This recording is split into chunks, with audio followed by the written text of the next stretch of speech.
Hey, hey, Butter Biscuits.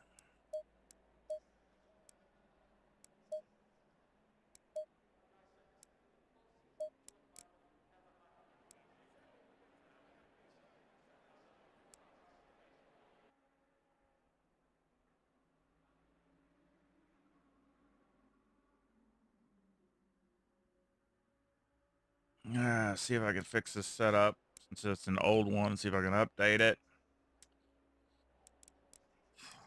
Let's go out for a few laps. I got to test the tires at the right pressures anyway.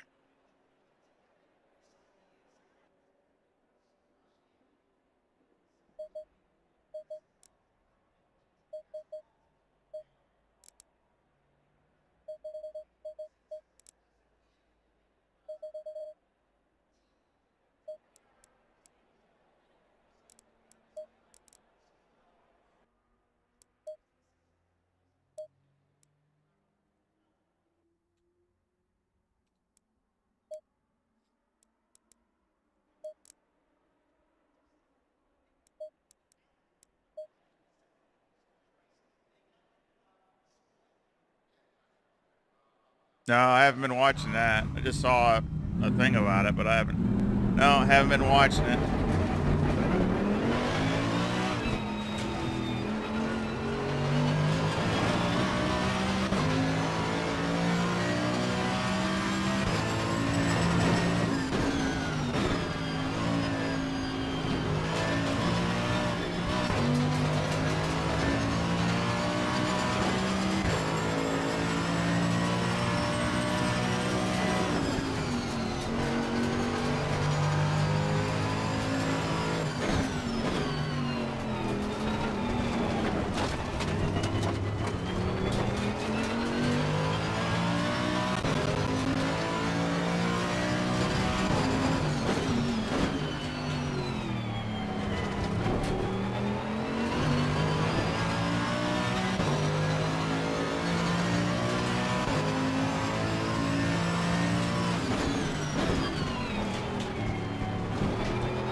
Maybe a few laps just to see where the tires are at.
Hello.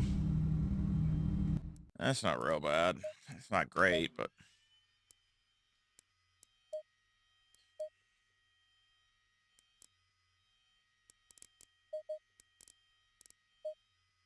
you make a few adjustments.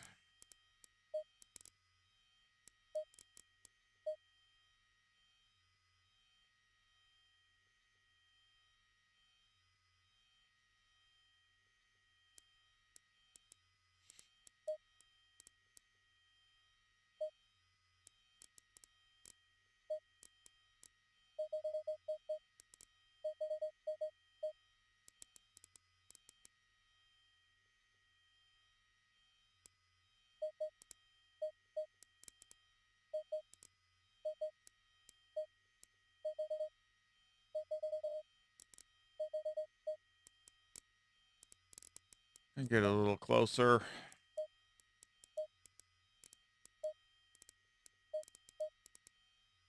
Yeah, way too much for a brake. Not for 1.9.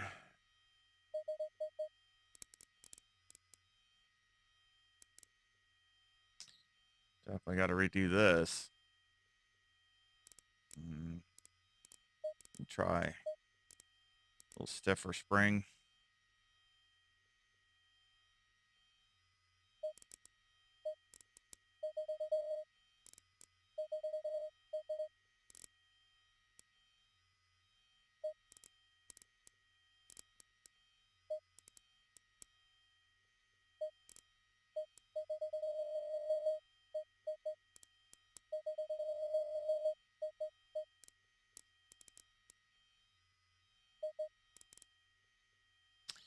Try that for ballparking it.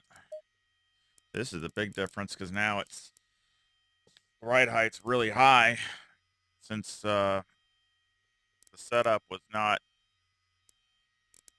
A lot of parameters were changed from the update.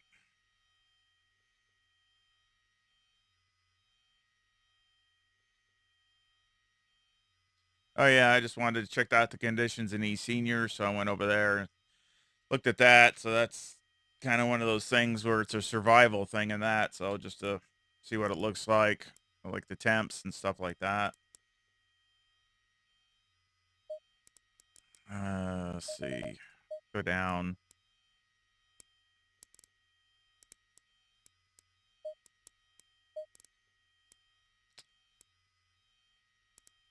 That's probably a good start.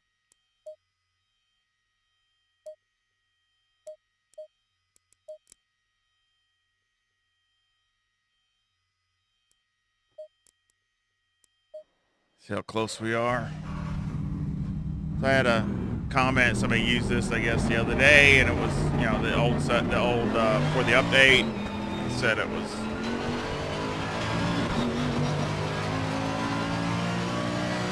off. So checking it out.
Getting better already.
Feel too bad. Tires look like they need to be adjusted.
One more.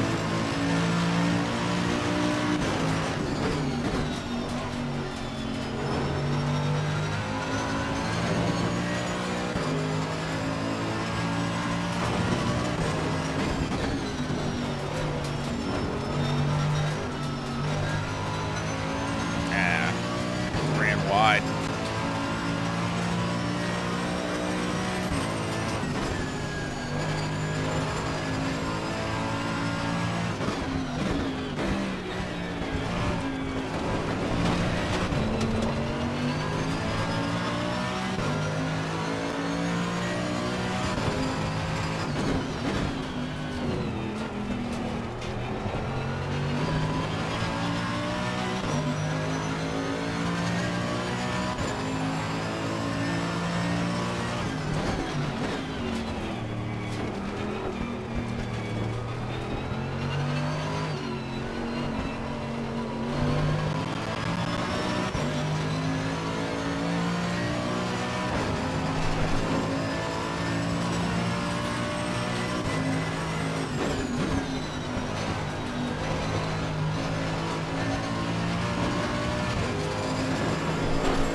That's better. Even that's messing up that one corner there, so.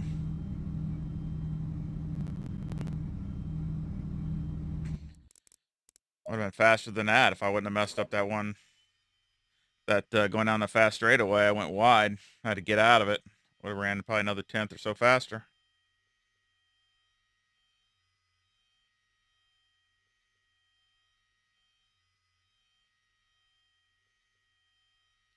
Don't have to worry about that with the AMG because TC2 don't have TC2. So I can't turn it off. Yeah, I kind of did that. I did that in my other stream, so kind of. I mean, again, I did that with the Porsche, but I kind of showed that good idea for. I think it's not a bad idea for qualifying for sure. Something I need to try. Of course, driving this car, I don't have to worry about it. Um, for TC2, shut it off. I think there is some time there, and maybe in the first few laps of a race, but I don't really see any advantage after that. I guess I'm just not good enough to not use it.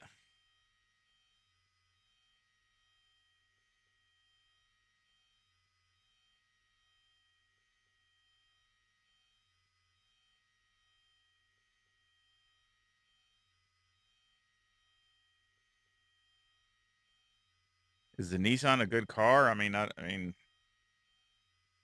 it's all what you make of it, really. I mean, I don't think it's one of the better cars. It's an older car, but I mean, it's still a fun car to drive. And still some tracks is still, I'm sure it'll still be very competitive at some tracks. Just depend. It just depends.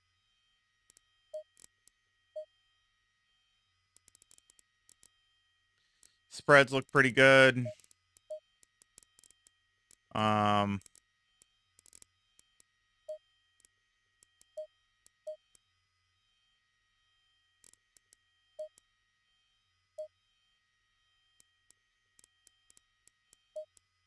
I think it handled the bumps pretty good. Take a look at Motec.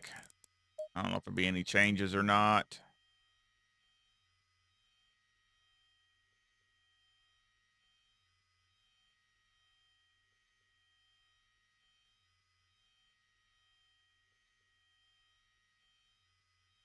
Yes, you don't get a good changes at Oulton Park because it's so dang bumpy. So you get all these jagged stuff all over the place. Really needs more.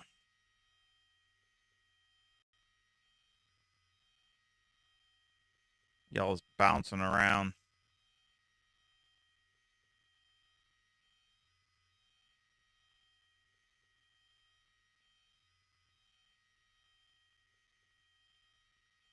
And not much to adjust. Not much you can really adjust. That's what you get when you get it bouncing all over the place. Not uncommon.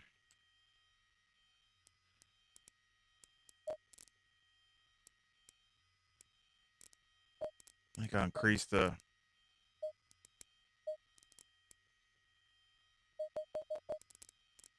rates and ranges just a little bit. There we go.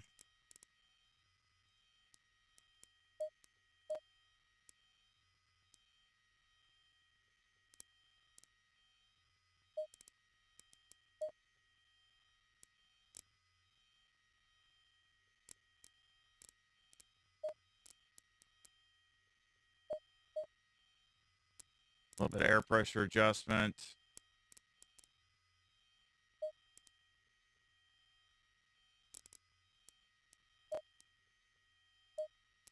That's pretty good.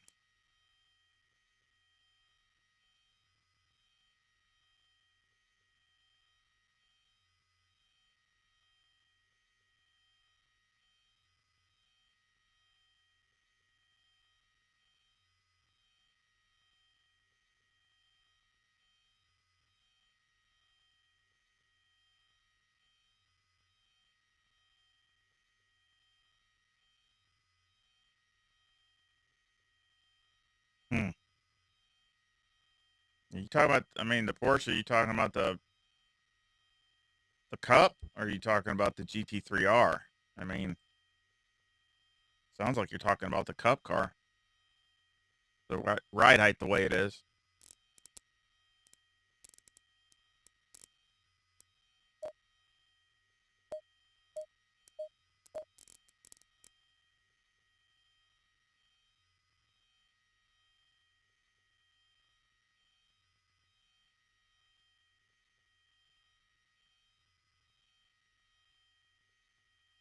Well, you got two. I mean, you have the Cup car that's a 992, and you have the Porsche GT3R as a 992. So they're both 2023s, and they're both the same car, but for different classes. Oh, okay, you're talking about GT3R. Yeah, that's because the Cup car has no TC at all.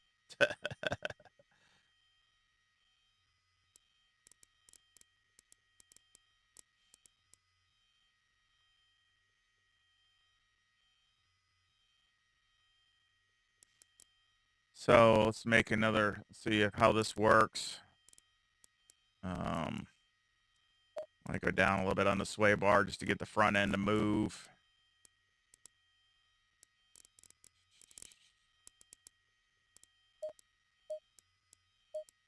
See if this is any better.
Doesn't feel too bad, really.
Ooh, that was close.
That's good. Not even trying hard, and it's still new personal best for the AMG, so that's solid.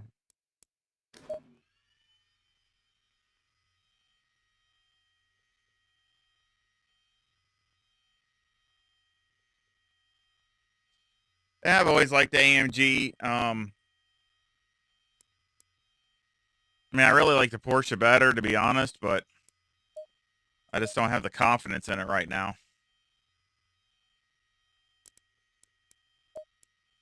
To be honest, it's just, I still wish it was, I don't know, I really wouldn't say BOP. I just, some of the feel of the car, um, I don't like. It feels like it just has less grip than other cars, and that doesn't make any sense to me. Um, Even though my force feedback is the same, well, not the same, it actually is probably a little more on there, and it still doesn't feel this. It still doesn't feel equal to other cars that have less force feedback. I don't know. It just doesn't. It just feels like something's wrong. And then the way the tires are in the rear, the way they wear, and it's just things I don't. It's just it really stinks too because I love the car, but I just and I've made some big strides on handling and also later in the stint, but it's just not where it's still. I really didn't want to take a chance, and I'm still racing at Pan Am, so I mean I'm still doing that because that season's still going. Um, so I still kind of mess with it there. Just kind of weird. All my races at Nürburgring this weekend. I mean, it's kind of weird how that is. E-seniors are both at Nürburgring, and then my Pan Am's at Nürburgring. Everything's at Nürburgring this weekend. One track. I'm gonna make this a setup.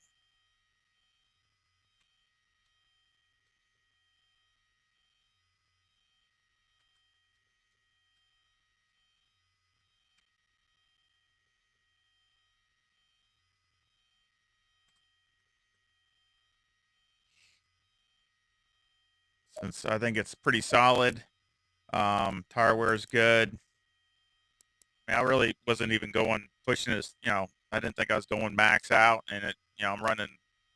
Still ran faster than I was. So for race pace, I don't think it's too bad. Got a replay.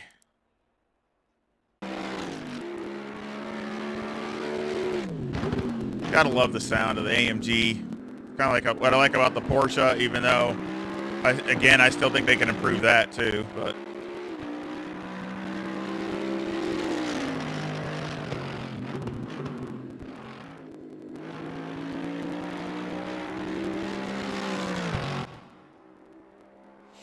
yeah, and also, when you get done with the pit stop and the car comes off the pits and the thing bounces a couple times, I mean, that's not right. It's the only car in all of ACC that does that.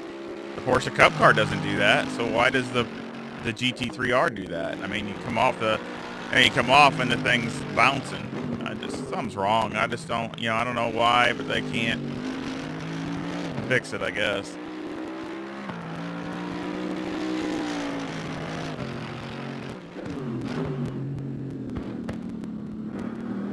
Yeah, it's going over the bumps a lot better. It's AMG. I mean, it feels really good on this bumpy track.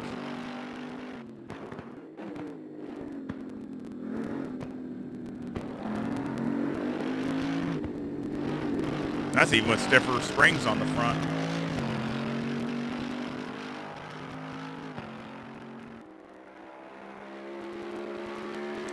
I guess it's just, controlling the car better as far as it's, letting the car's not getting too out of control. It's keeping it in, control over all these bumps and uneven pavement.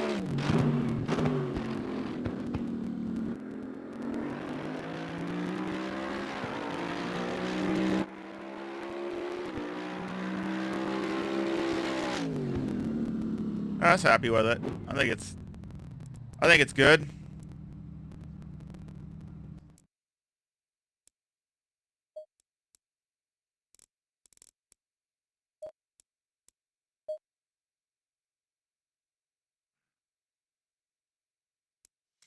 So, because you see what my old time was, I was from that video, the 1.8. I ran a 134.67, so we just beat that by about almost a couple tenths. So, you know, I was again. I think I could even go faster than that if you just run it a few more laps. So I think it'd actually go quicker than what I was running. So, but that's okay. It's there. Um,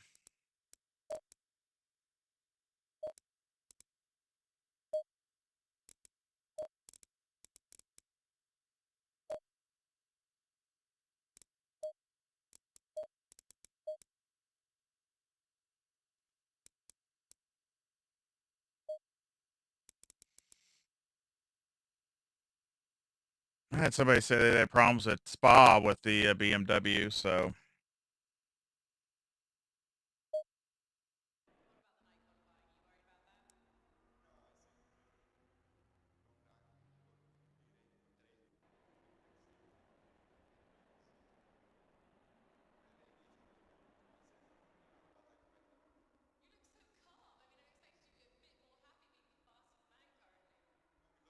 agility. I mean, I'm assuming with agility you mean changing directions. um, the way you can make it change directions faster is, excuse me, it's frog in my throat. Um, is basically you can raise the ride height and the rear. I mean that'll definitely make it change directions faster and also take some out of the diff. But you got to be careful with that with the Mercedes with the AMG because it doesn't want to. You'll end up spinning the tires. So just use caution. Just do a little at a time. But with the AMG, I mean, definitely when you raise the ride height in the rear, it'll make the car react faster and change directions quicker. But again, you got to find that limit, and then of course, taking diff out will definitely help it change directions quicker for sure.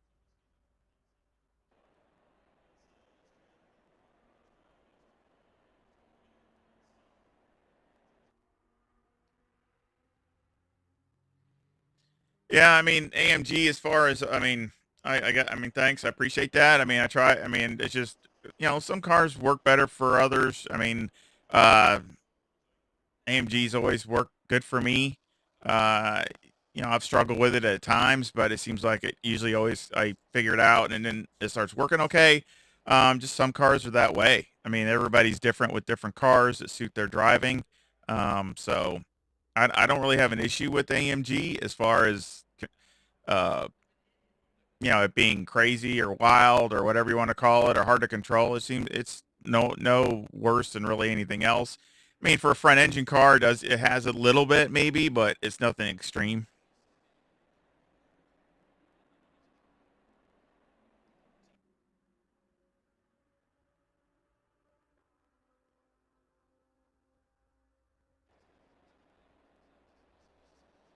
Yeah, I'm still working on my force feedback settings.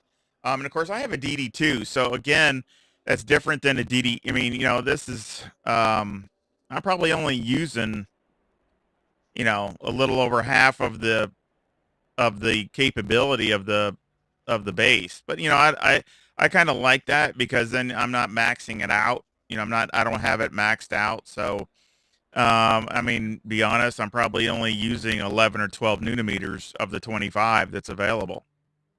But to me, I kind of like that way, and everything I do that way. I'm not maxing something out. I mean, you're not running it right to the gills on all the time. So, and to be honest, I mean, my right arm and right hand has gotten worse over the last year or two, so I probably had to turn it down a little bit just because it's the pain threshold is gets worse, especially when you're doing a lot of driving.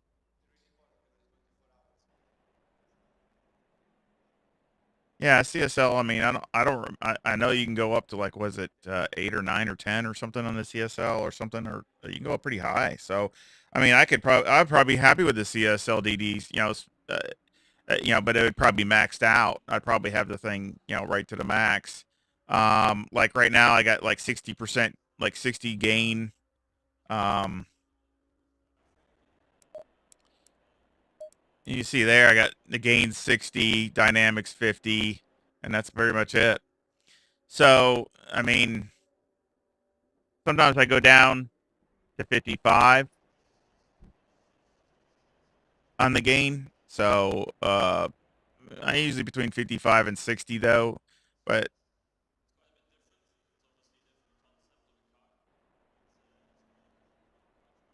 yeah, and see, that's what I'm doing. I'm right around 12. I'm right around 12. I'm probably 11 and a half to 12 newton meters with the AMG.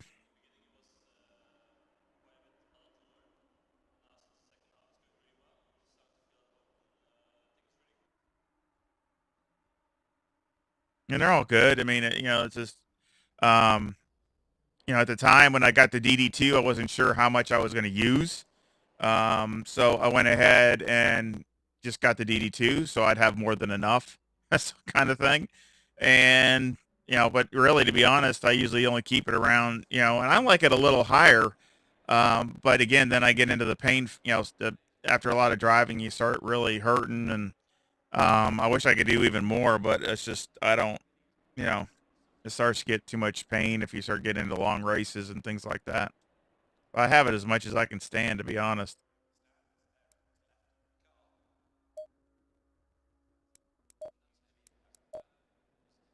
I don't know if I'm pretty sure I posted this at Spa, this setup. Let me look on Discord and see if I got it on there. Um,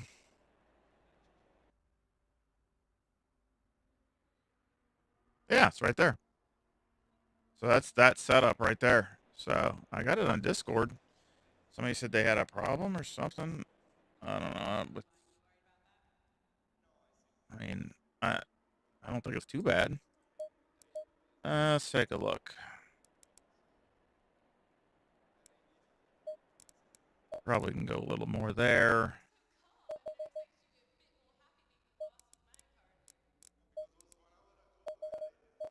Go a little more there.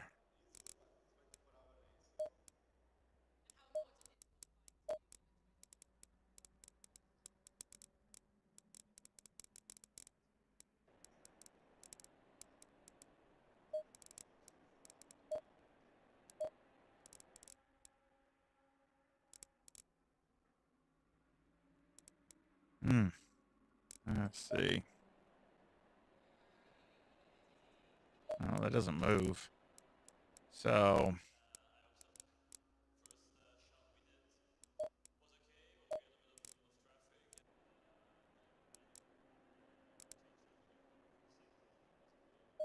we can go up a little higher and see if it helps. I don't know if it'll help or not. Let's try it.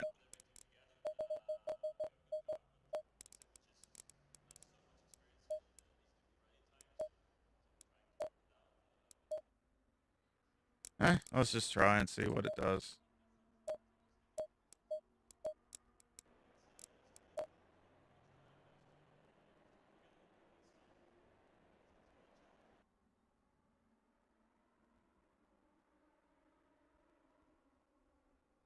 Yeah, yeah. Oh, thank you, Mitchell.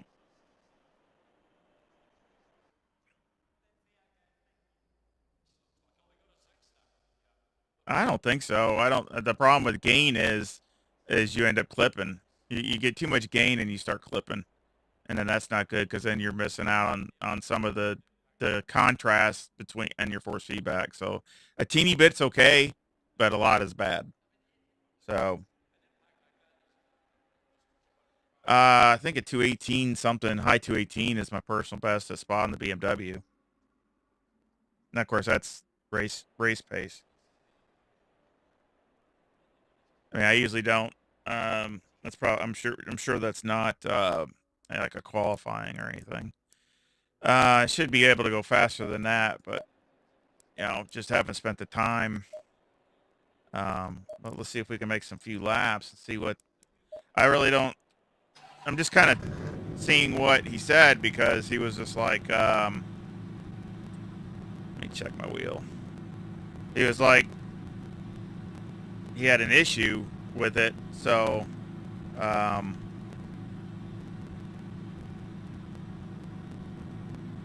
don't know really what the issue was.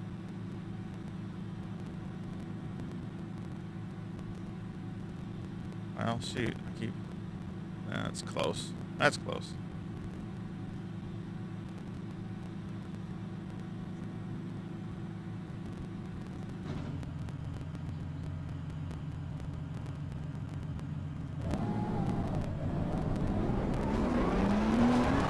A lot of guys in the E-seniors have gone with the BMW, so. Of course, it's a monster at a lot of the fast tracks because it's so fast, you know, down the straightaways. I almost went with it for my E-seniors. It was between the BMW, well, actually, it was between the BMW, the McLaren, and the AMG. I really wanted to go with the McLaren, but I just don't have enough seat time to really, I'd have to really spend a ton of time, which I'm still in the middle of doing setups for it. So I'm still, you know, I just don't have to, you know, you'd have to spend hours and hours before a race. And AMG, I don't have to do that so much because I got a lot of seat time in it. So I just figured it'd be easier to go with something with the AMG. I almost went with the BMW because I got more seat time in the BMW than I do the McLaren. And I don't know. In a way, I'm glad I did just because there's so many people that went. I was surprised. Got a good amount of people that went with the BMW.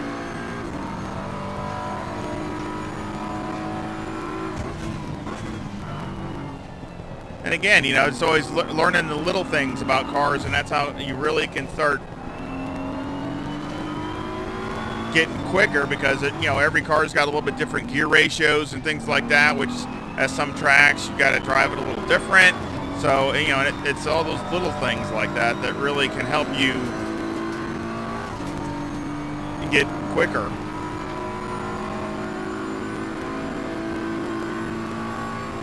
You know, and every car's that way. They all have their little advantages and disadvantages.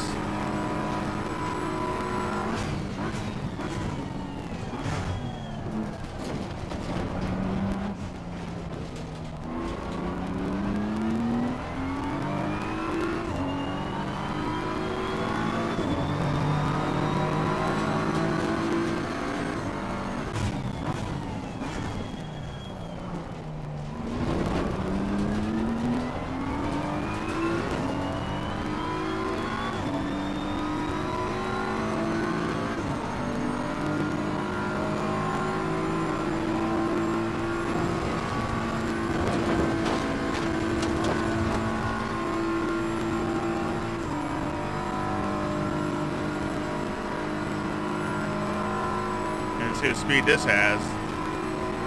Yes, it's got good, very good speed.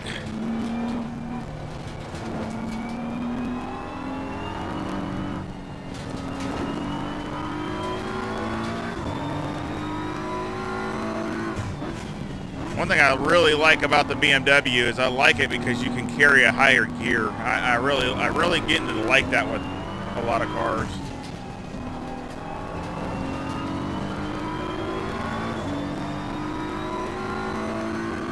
That's always, it seems like it's always that way with the turbo cars. So you can always carry a lot of times the gear higher. I think that's one of their advantages because then they can, you know, one, it's easier for them to hook up if you do that. And then second of all, you know, they got so much lower power since they have the turbos.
little better.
Not feel too bad.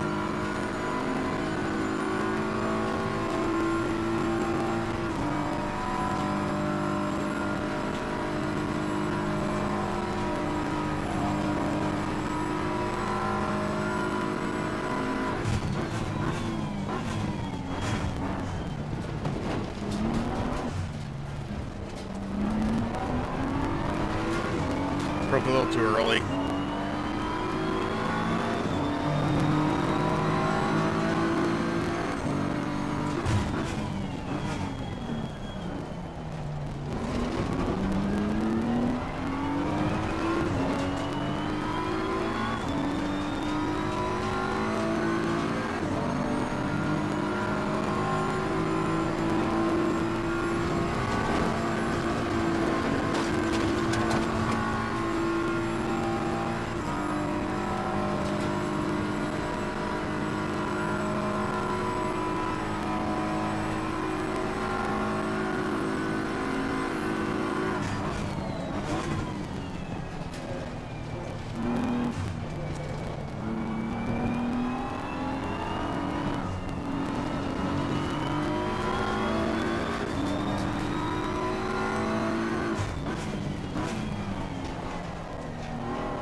That's about what I was running before.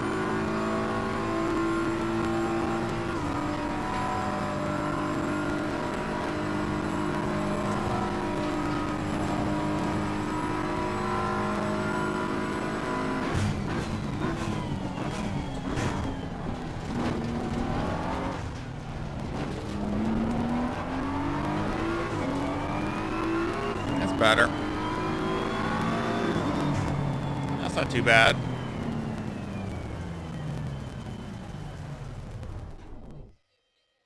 A little faster.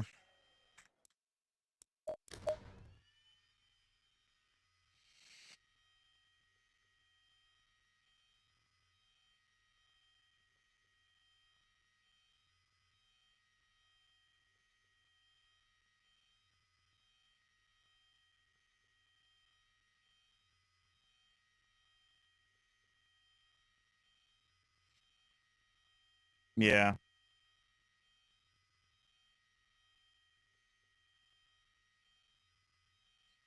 Yeah, I mean, M4 is a very consistent car. So, I mean, again, It's fast too. Straightaways, so it's always an advantage.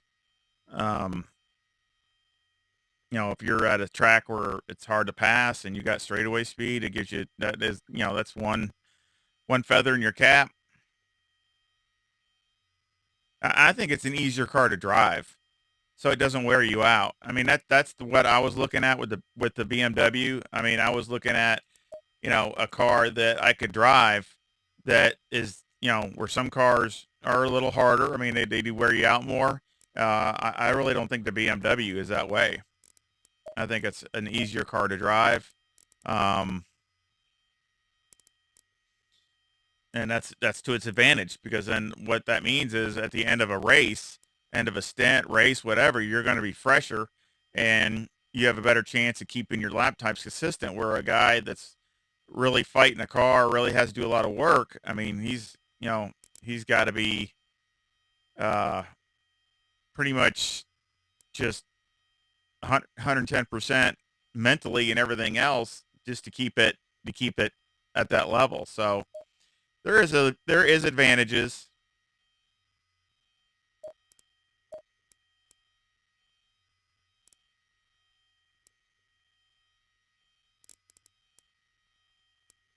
Yeah, I mean this isn't bad. I mean I still think there's uh, more there. I mean I need to make another gain. I think it's a mid 218 car now. I mean I just ran near mid 218. So, but I mean I think I definitely need to find a few more tenths to be running lower 218s on a race pace. Oh, but I think it's decent. Um,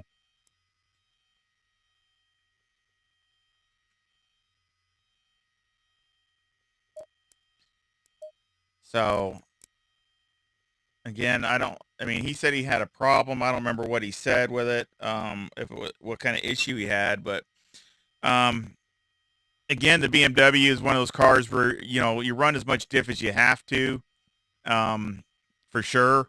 It it hooks up better than most cars, so I don't think you have to run extra diff to get it to hook up. But um, that probably helped it drop some time, because you're going through the chicanes and things like that. I took a little diff out and it helps it change directions.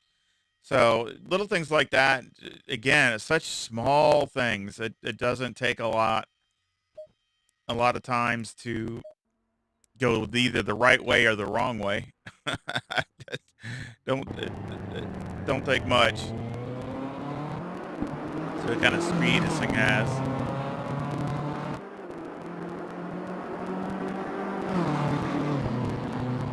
I like to get a M4 for my models. I can't find a good one. All they got is a presentation one. I'd like to get one, that's a race, a team. They don't ever have one. Another car I'd like to add to my collection.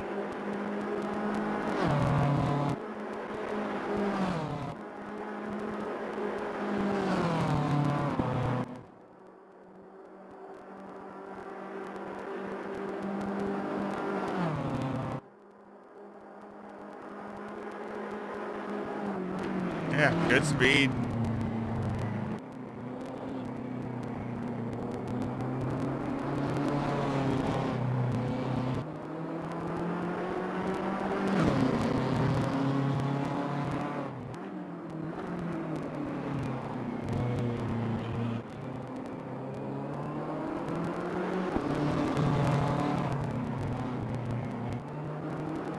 You can tell it's not understeering. I look a lot at the front wheels, because a car that understeers, you can tell because it's turning really a lot and it's not turning.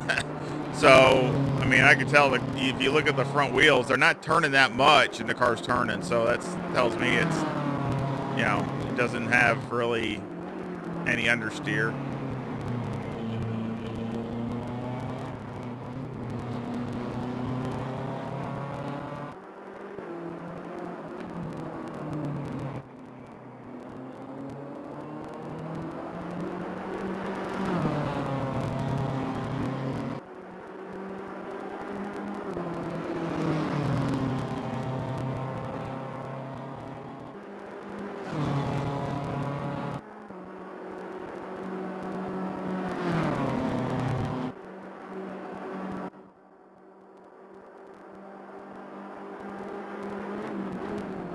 good speed there.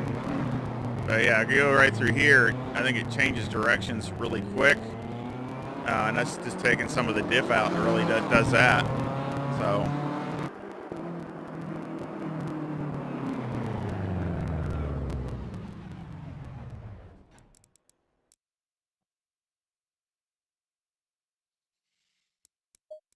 So I'm happy with that.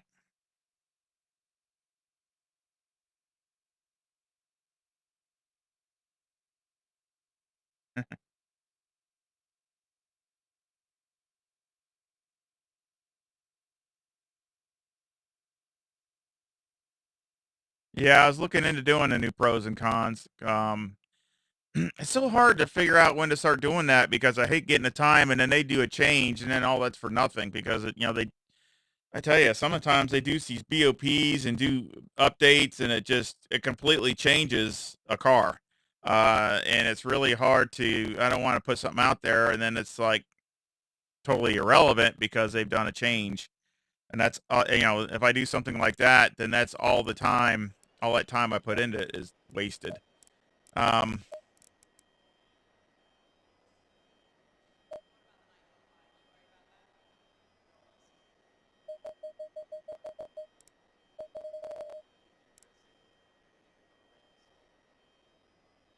Tire wear is good.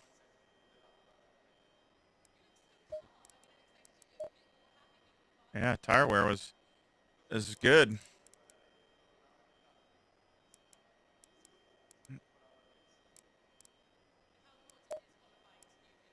Again, that's one of the things I liked about seeing. That's one of the things I'm still questioning. Why does the front engine cars, heck, they have better wear on the rear tire, compared, that's about the same as a mid-engine car or better. I don't know. I don't understand really why that is. So before you'd have the front tires wearing faster than the rears on a front engine car, especially at Barcelona or a track that was real heavy on a left front or something. Like a Zandvoort, Barcelona.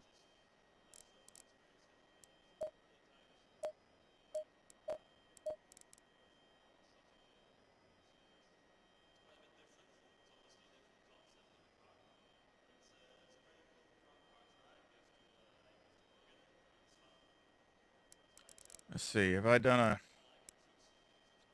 thought I did, but uh, Porsche.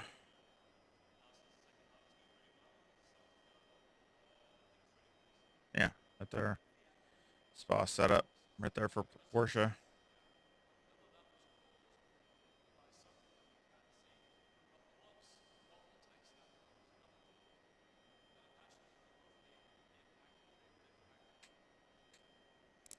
The problem with the Porsche is just it wears the rear tires faster than I think any other car in the GT3 class. The only time you get cars that wear it faster is when you get into like the Super Trofeo or something like that, or maybe the Cup car.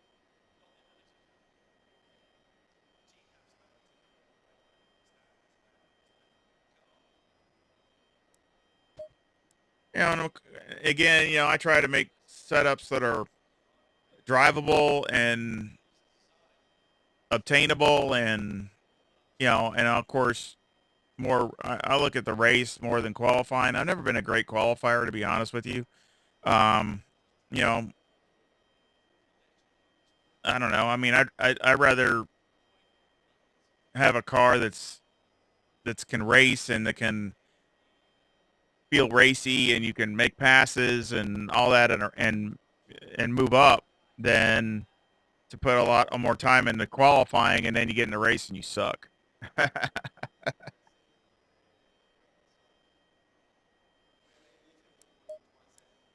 And I mean, that could still happen. Don't get me wrong, but I mean, it's just that the percentages are less if I try to concentrate on that. Um,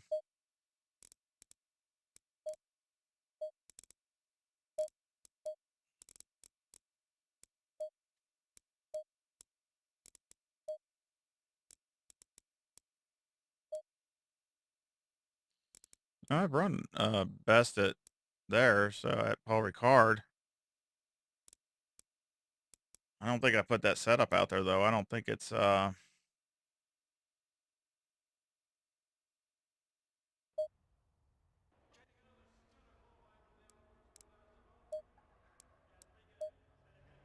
See, I never even put a setup out for Paul Ricard for the Porsche. It's just a roughed in. It's not even probably just very lightly gone over.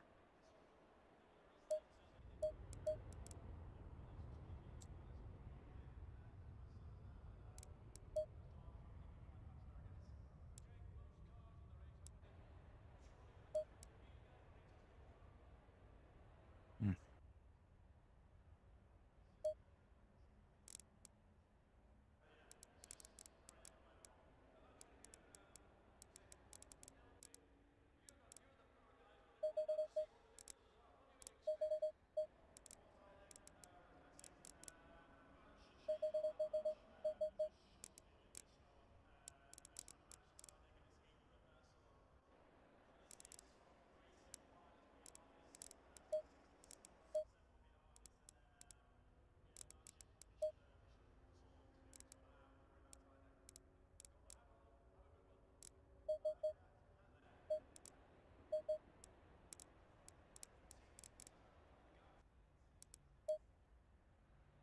Yeah.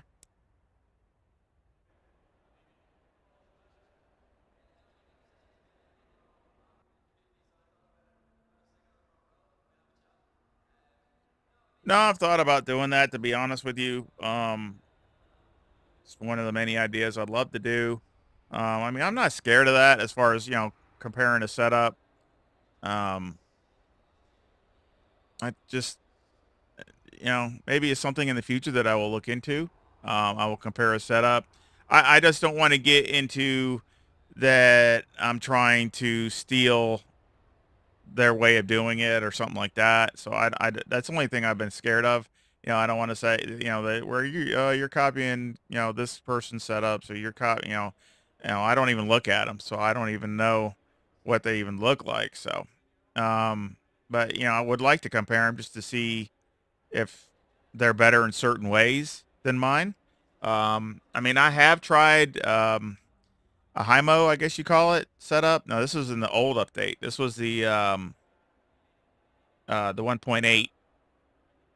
I tried that, and I mean, I absolutely thought it was awful. I don't know how anybody paid for that.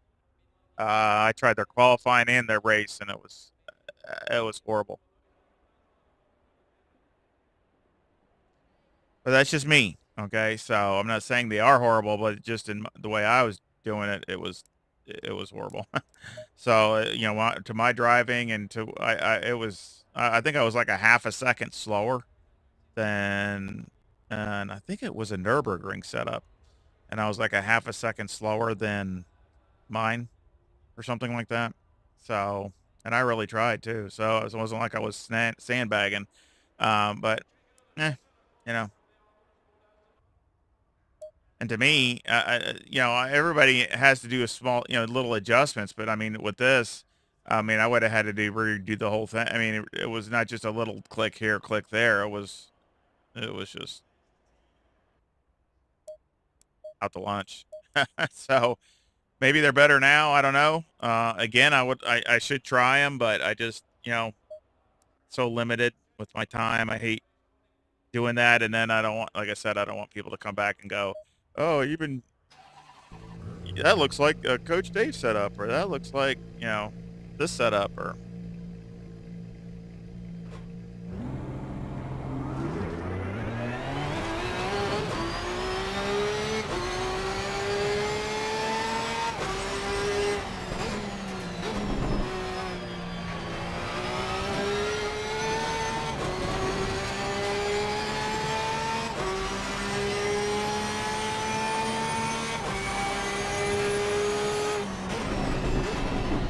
never wanted a car to work so bad as this thing. This is without a doubt my favorite car. I mean, I'm not saying it's the fastest. I'm just saying it was what I'm saying is it was the funnest to drive. So that's, you know, I'm not saying even at some tracks I might have not been faster than other cars, but it was just the driving experience was the funnest to drive. And now it's just, it just doesn't feel connected.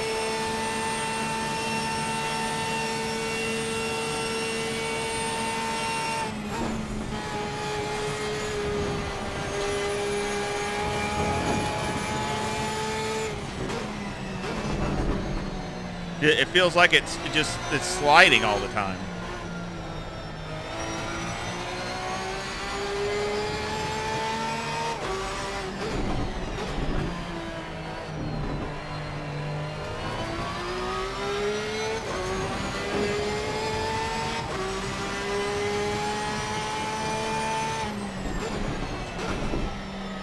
Especially the front. I mean, that's the worst part is the front.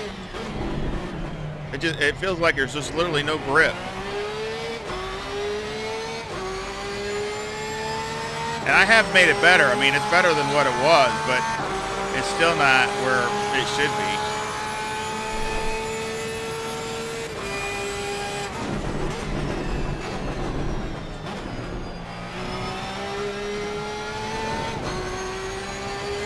A little too deep for cold tires.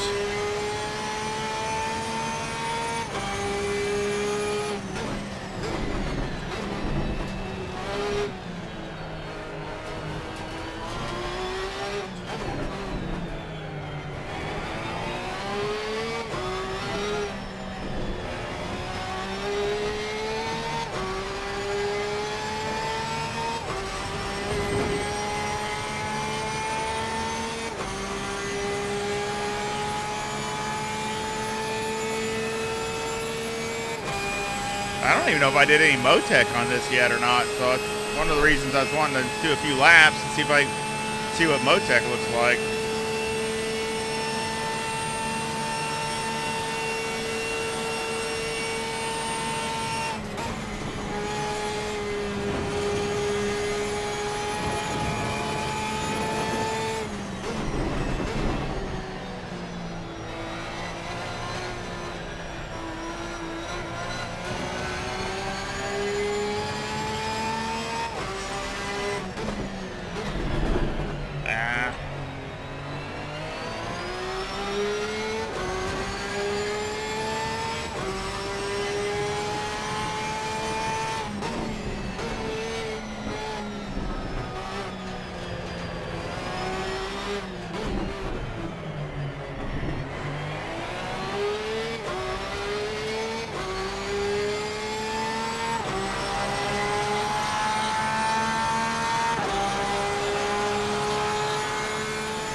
A little better.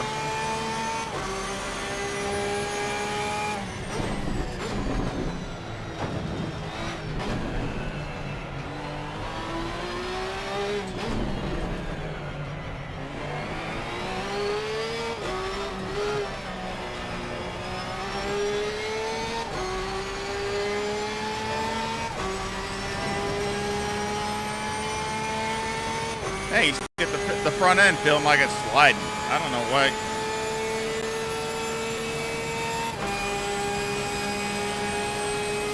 It almost feels like it's got too much sway bar on the front.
better.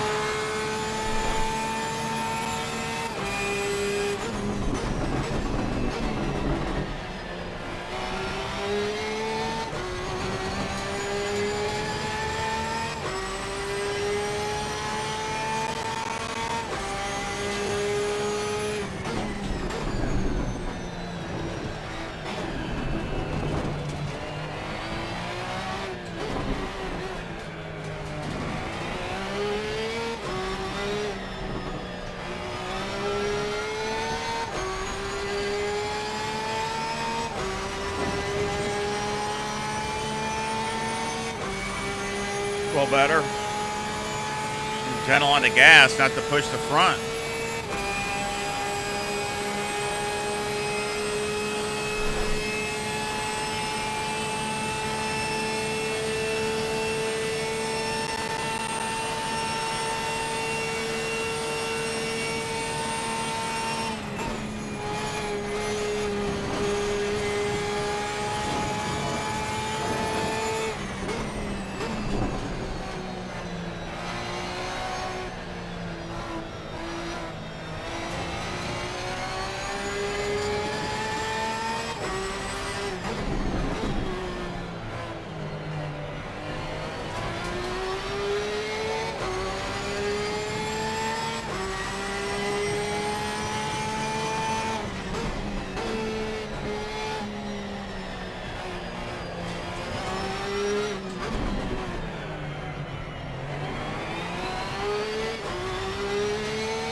It's better.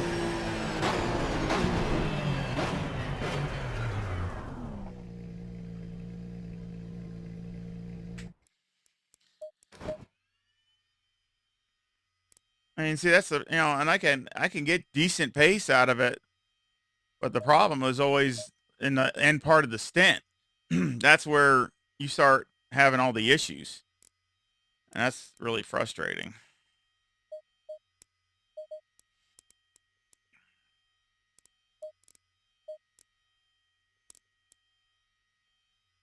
See, it's a little better. It's a little better than it was ever since I started running real a lot higher spring in the front. Like I said in another stream, it seemed to help. And I don't think that has nothing to do with the rear, but what it's doing, I think, is increasing the wear on the front. So again, if you can't help the wear on the rear, your next best thing is to increase the wear on the front. Because what you want to do is you want to keep these as close as you can, because it's only going to get worse as the run goes. It's just the spread's going to get bigger and bigger, and that's what I'm saying. And I mean, that's what changes your handling. That's when you have this at a lot higher number than this. Then what happens is the back end feels like it's totally disconnected. You end up you're just you can't do nothing. You feel like you got slicks in the rain or something. I mean, it's awful. So the more you can keep this, the closer, then what happens is you might not have the overall grip, but the front to rear grip is equal, and it's a lot easier to control because you're not trying to catch it. You're not trying to, same as the front, which I don't think you're going to have that with any car. But obviously if it was doing that in the front, then what would happen is you would just be plowing. I mean, you'd just be, you turn and you wouldn't turn at all. So again, that I don't think that's ever going to happen with any car. It's always more wear on the rear. It's just what degree of wear it is. And again, if the closer you can keep it, the better balance you'll have front to rear over the overall stint.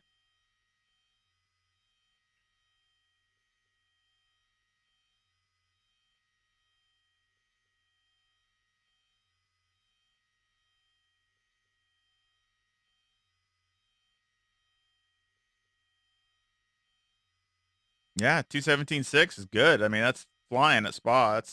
That's good.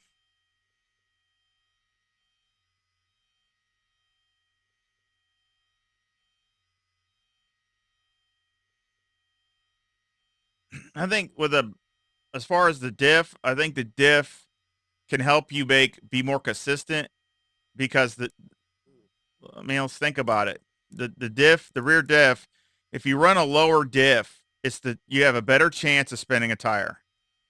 Okay, coming off a corner. The lower the diff you run, the better chance of it. So, obviously that depends on everybody's individual skill level. As far as your throttle application. So but on a general basis, the lower you run this, the more chance you are of being inconsistent. So, so obviously, when you have a little bit higher diff on the little bit on the higher side, your chances of being consistent are a lot better because it's not as picky about your throttle application. You're not going to spin the tires, and just think about it. Anytime you spin a tire, it's going to cause inconsistency. So that's why that adds up to be that way. I want to look at the Motec.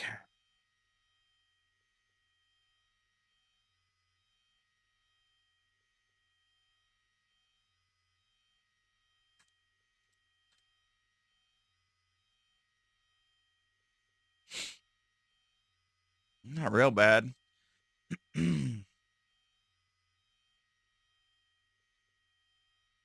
I still say that a lot of the new cars, especially I've seen, the Motec is not bad at all. So I'm thinking that they dialed them in. You know the these the CAN setups are a lot better than what they used to be. Like when ACC first came out, I think they go over this stuff and get it roughed in because they're a lot closer than what they used to be. And of course, this is obviously the new Porsche. So I mean, any of the new cars that come out that way seem to be that way. The Ferrari's that way, the Lamborghini's that way. I mean, everyone I've seen has been that way. Yeah, I mean, it can come down just a teeny bit.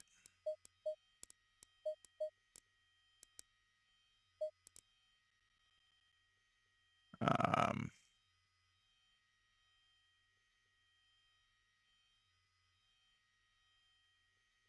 Really, that's not too bad at all. Really, there. Um, this can come down. This is too high. Yeah, both these rebounds on the rear are too high.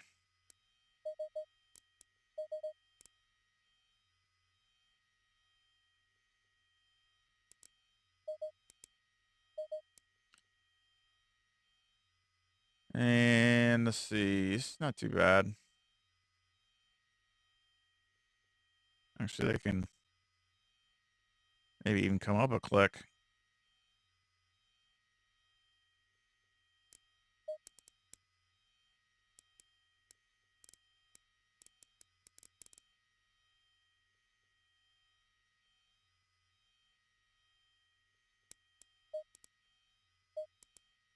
So again, not bad. I mean, I think it's pretty close.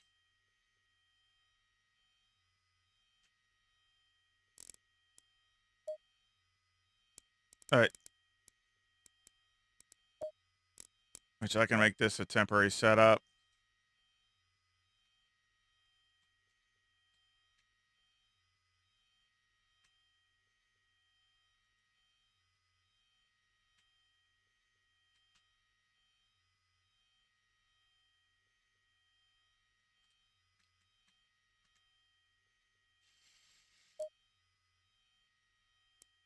Probably needs a little bit more dialing in. And I need to do a longer stint on it to see what it does.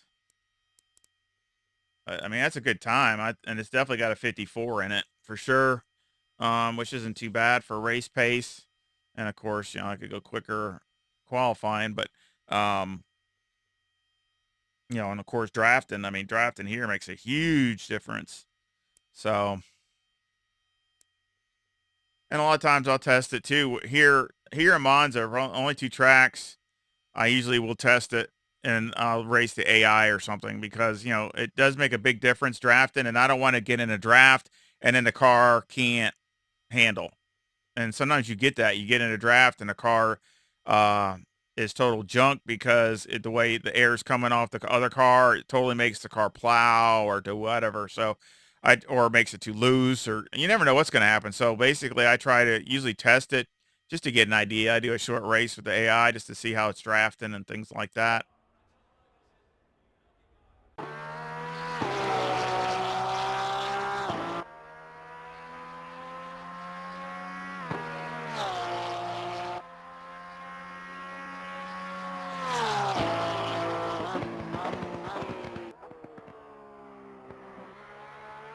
But yeah, I mean, absolutely love the looks. Of course, I know they all look similar, but I've loved the looks of every single Porsche that comes out.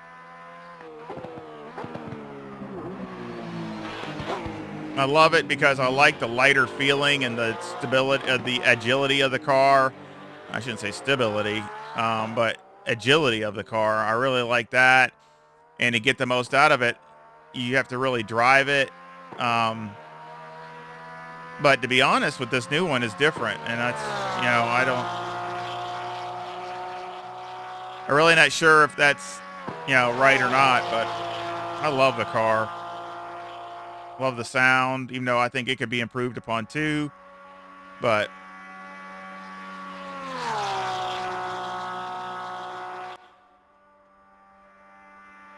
176, that's nothing wrong with that.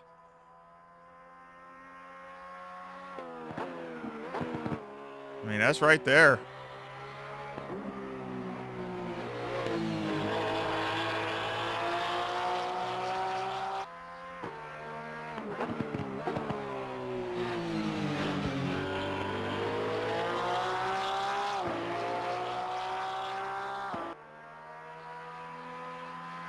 To me, it looks like a mini RSR with the wing and the bigger diffuser and all that. I mean, I think it looks awesome.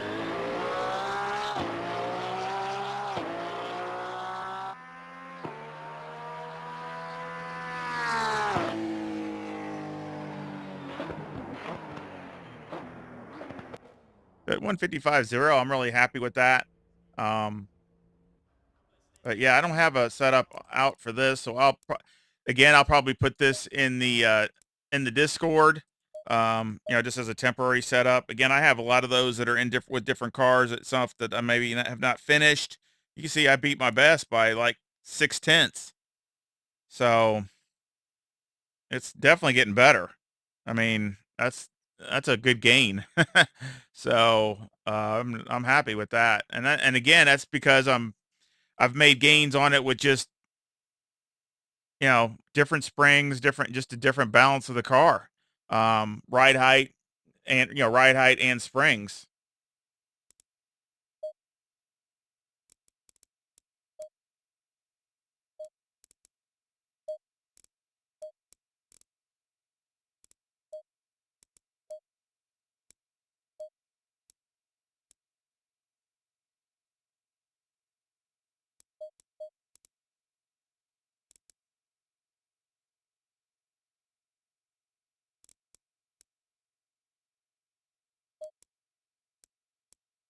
And you see right now I got a mid 218 for my best lap right now for Spa with the McLaren.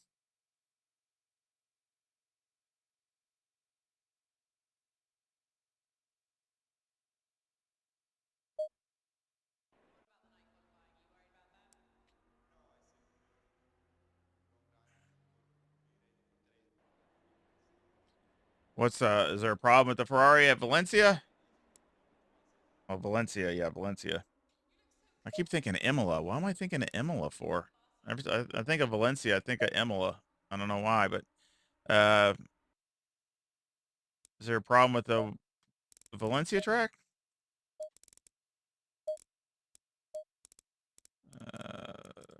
Ferrari.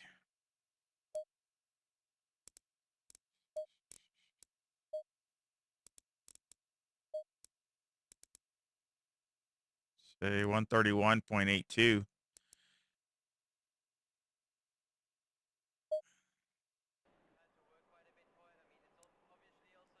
And again, the advantage of the Ferrari is just how easy it is to drive. That's why a lot of people drive it. I think it's probably one of the easiest cars to drive. Let's take a look at this because this could probably need updating.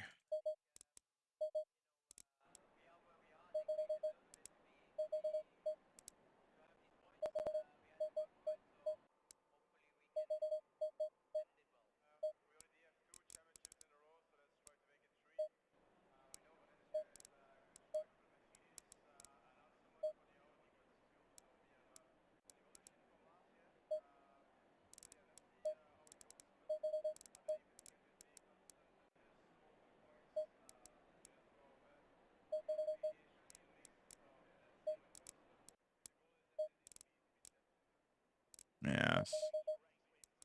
Let's see.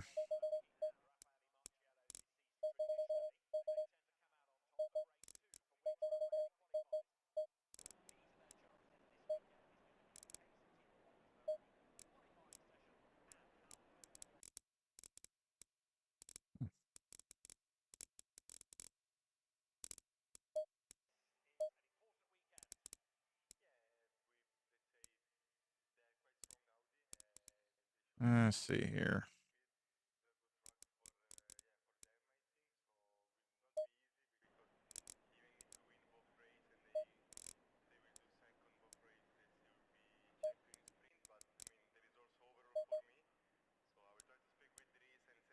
Let's try that. It might be too much, but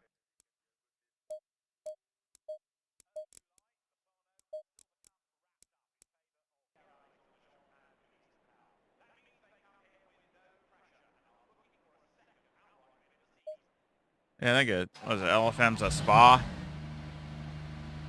I can't remember what the other one.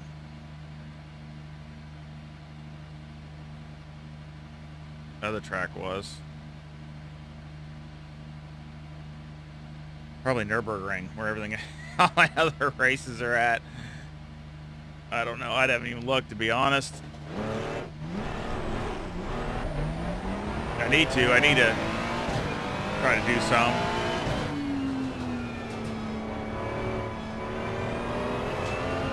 Get in with those bunch of wild drivers.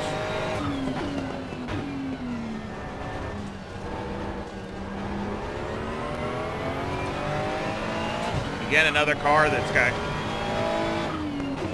just great mid-range, get another turbo motors. And again, I think that makes it easier to drive. You can get away with a lot more.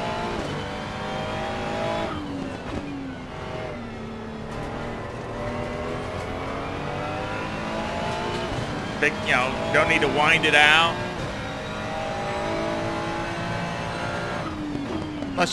Unless you're saving from going up to another upshift, that is okay.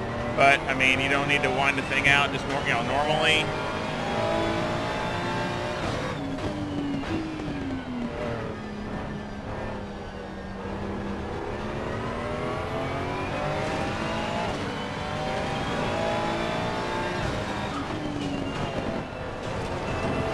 Oh yeah, it goes over that better.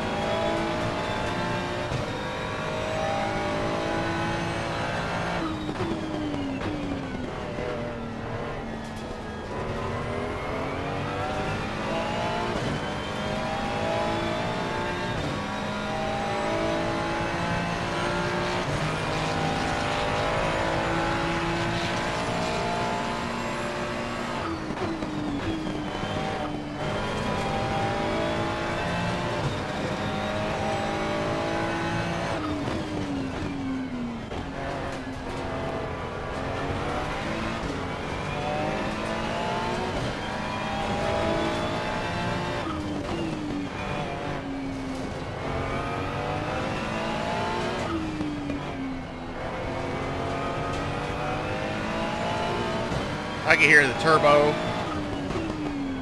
hear the whistling.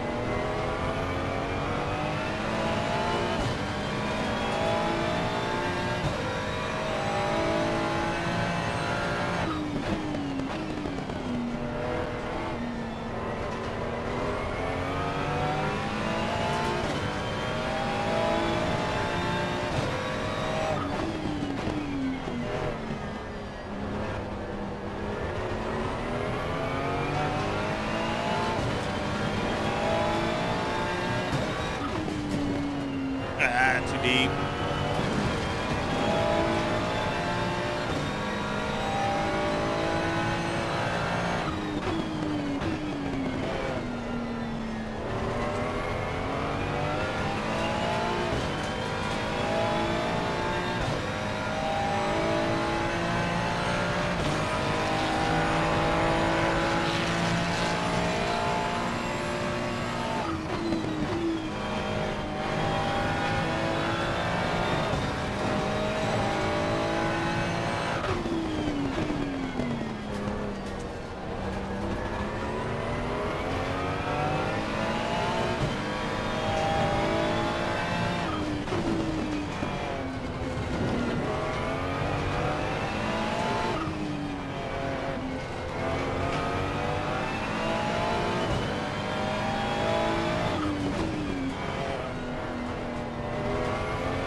This thing turns so fast.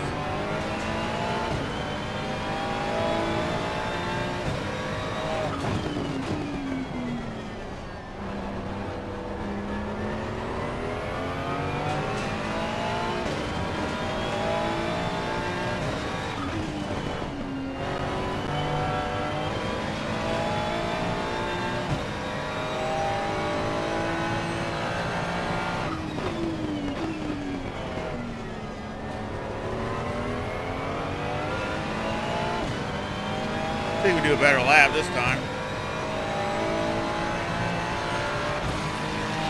Trying to get your brain accustomed to how fast this thing turns.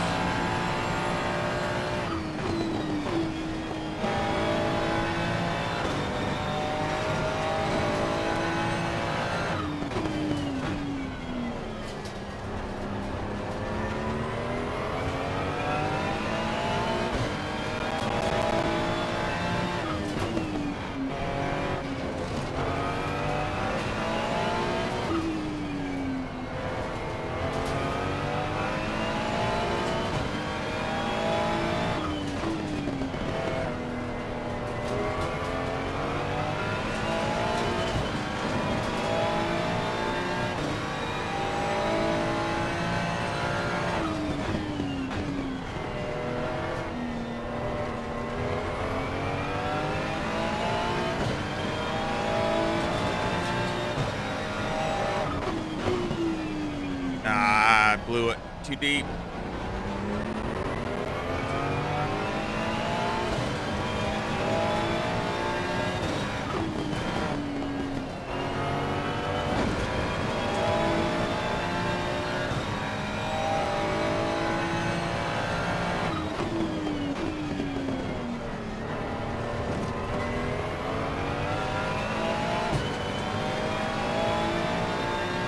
Can't connect the dots, so I need to adjust my tire pressure, looks like.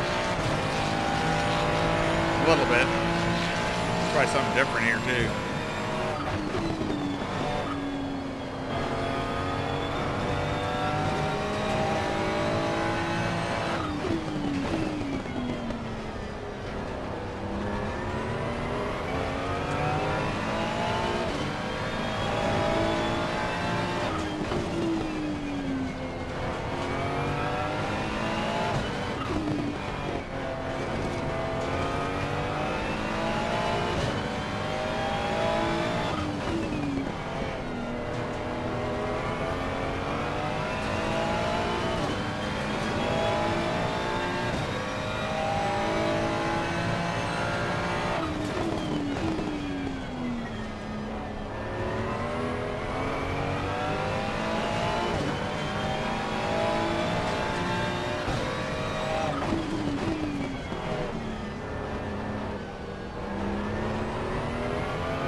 Whoa! Yeah, it's got too much rotation.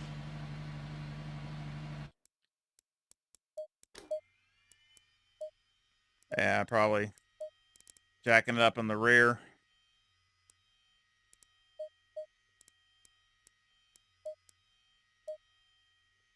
I haven't stiffened up the front. It feels pretty good, actually, but it's just it's tire wear on this thing. Still, left side's a little bit, this left rear's taking it pretty hard. Other than that, it doesn't look too bad.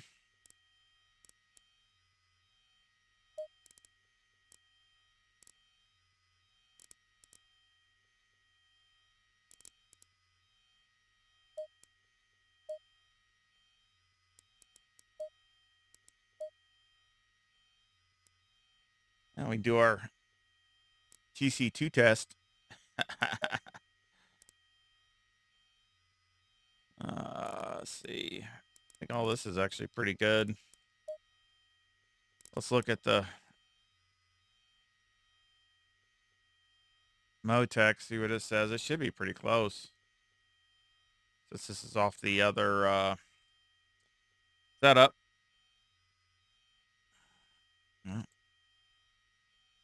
Oh.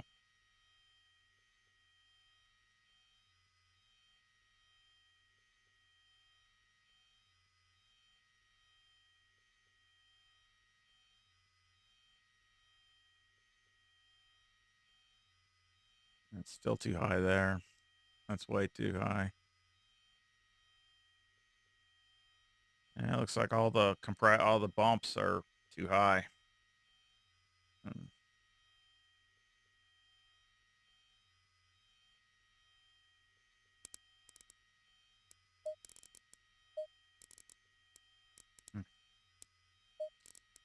Try stuff.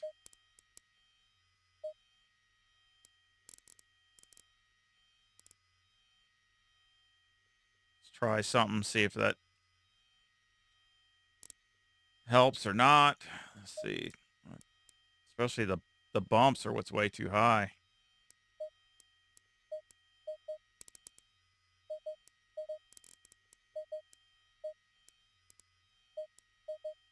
Let's try that. Turn that back down. Stiffened it up. See if that does anything.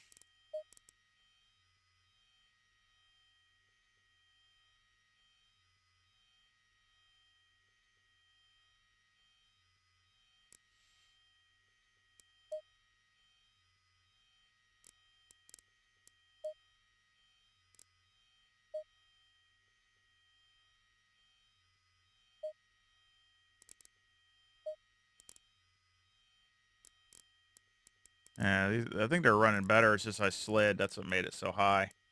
But I think the left front was the only one that was running on the high side. All these other ones are just because I slid off the track.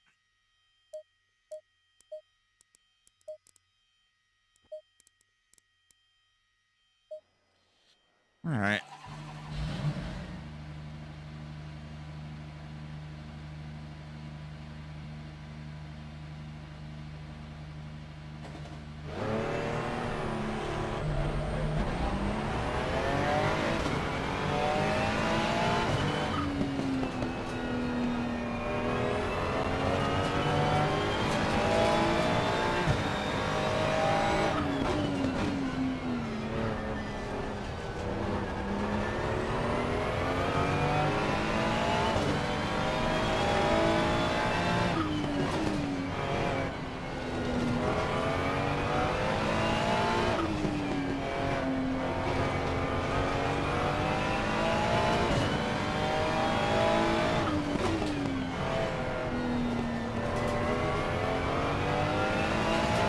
See, the feel of the Ferrari feels good. I mean, it feels like you got, good grip.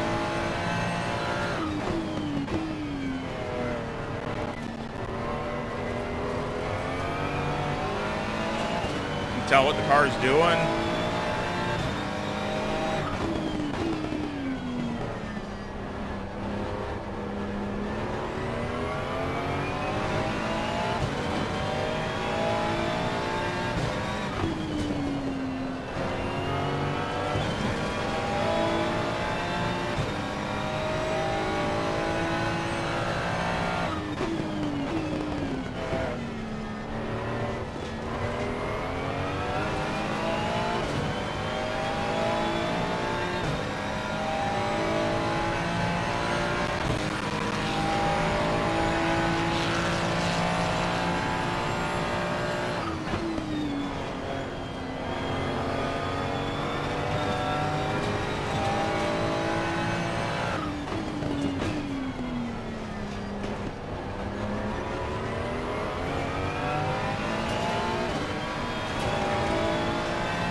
better.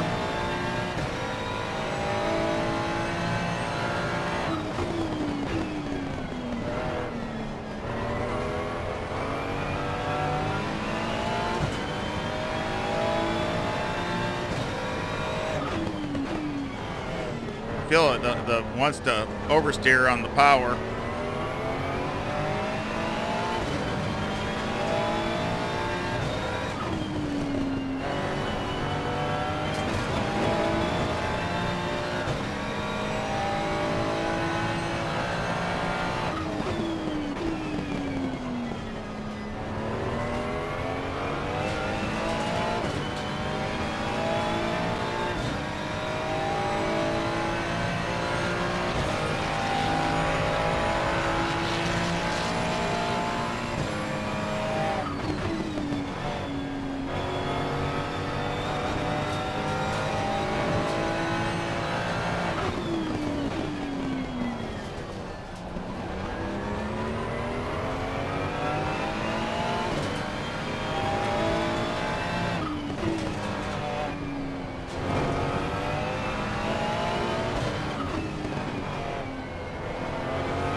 Too much oversteer.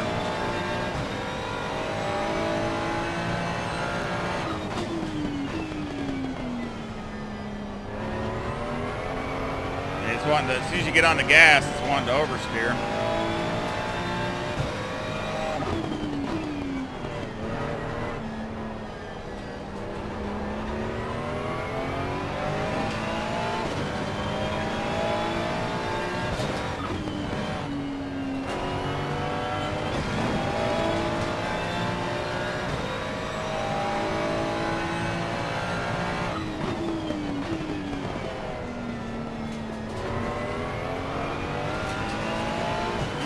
Go up. The TC2 back on.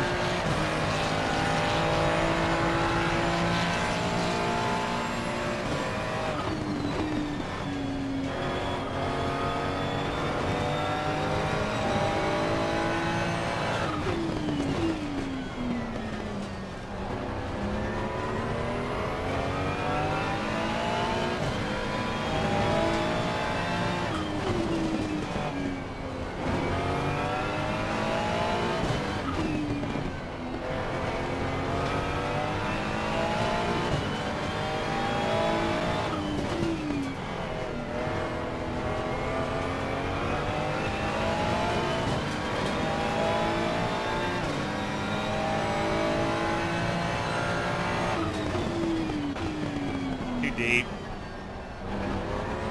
It's a curve. Curve is slick.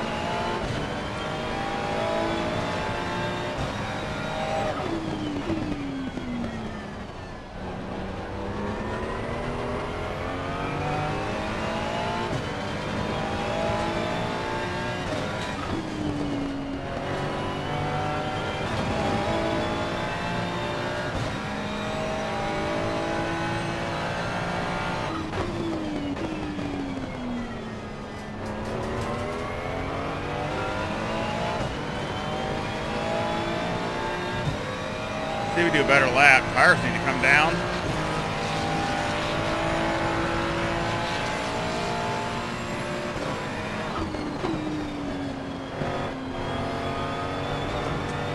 Too much sliding there.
Not bad.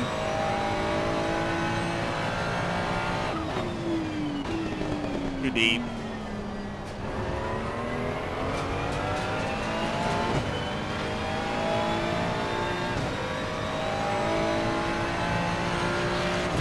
Go down with the brakes, see if that helps at all or makes it worse.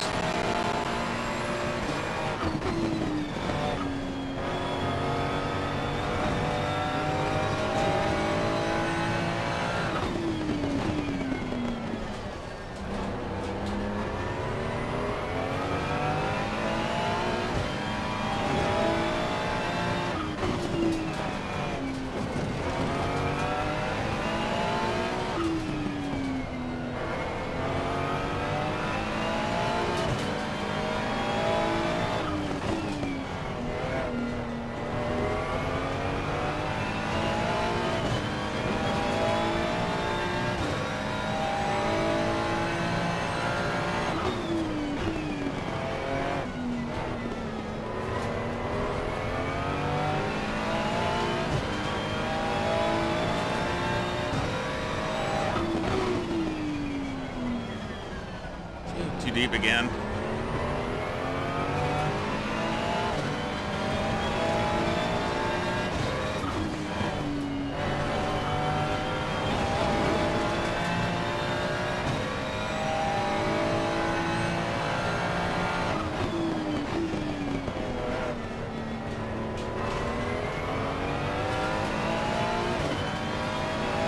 Staying right on my delta though.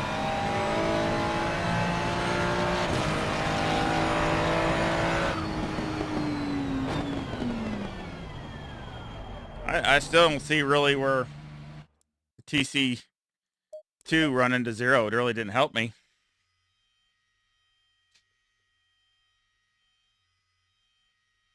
I still equaled my best time with the tires that were worn, and it was more consistent.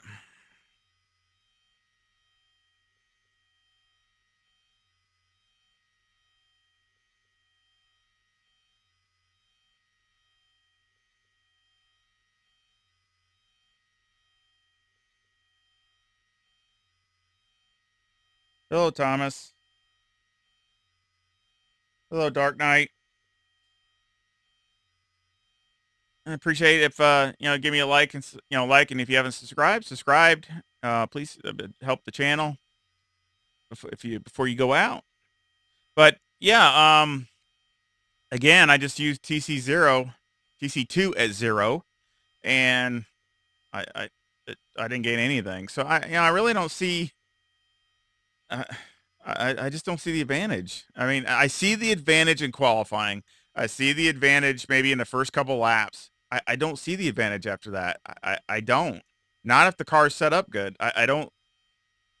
Only time I could see you doing that is if you're making up for something that the car's doing. So let's say the car's got understeer. Okay, let's just put a example. Let's say the car has got understeer. Okay. Well, yeah, if you run the TC2 down to get the car to rotate off the rear end, off the back of the car, then that's going to help. Okay. But if the car is balanced and the car, is the understeer over whatever is really balanced well, why you shouldn't, it should stay near that. Okay. Click here, click there as you're going.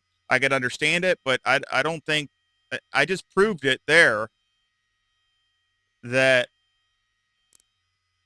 running TC2 at 0, I ran my faster lap with TC2 on after I've done multiple laps. So, I mean, I was off my qualifying rubber. I wasn't even on qualifying rubber, and I ran just as faster than I did when I had TC2 at 0, and it was on qualifying rubber. So, again,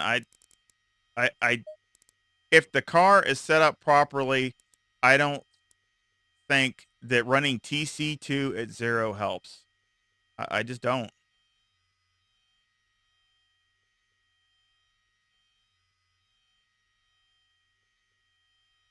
You're trying to make up. You're trying to make up. If you run TC2 at 0, You're trying to make up for something in the setup that isn't right. That's the only thing I can say. I don't know what else to, how else to put it.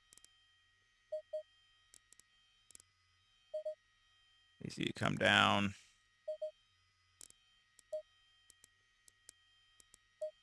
I take a look at Motec again.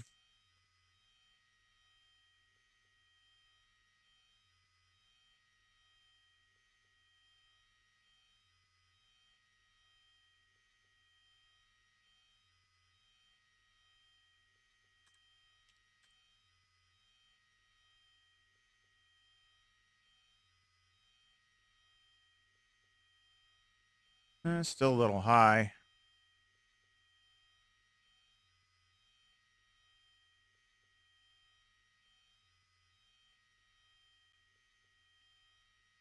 Actually, the rebound on the rear can come up, that's for sure.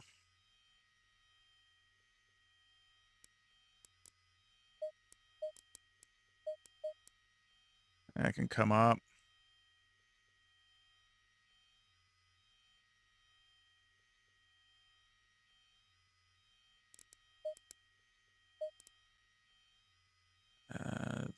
That actually needs to come down, but it only come down one. That's it.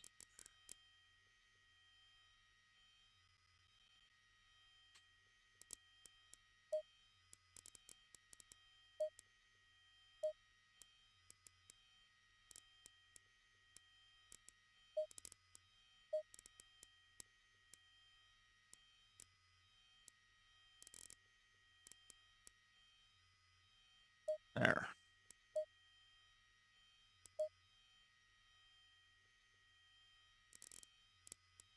Yeah, look at this.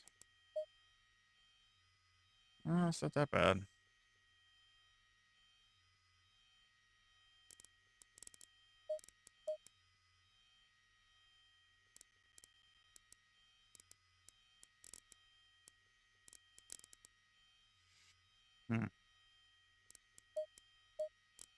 Pretty good adjustments.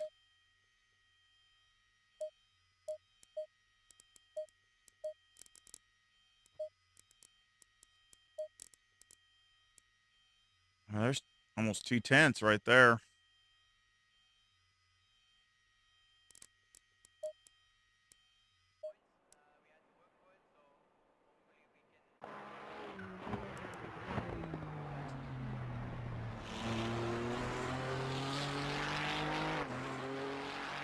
See what speed it's got.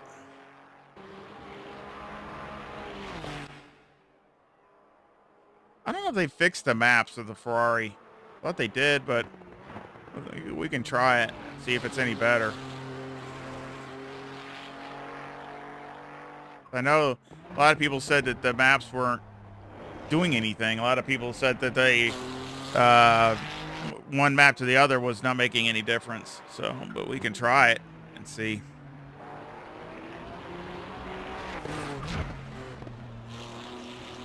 I mean, on the 488, map 1 used to be like into killer mode.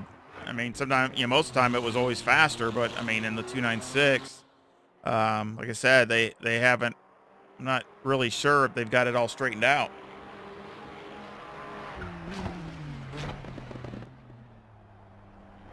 Yeah, I blew that turn too. I still ran faster.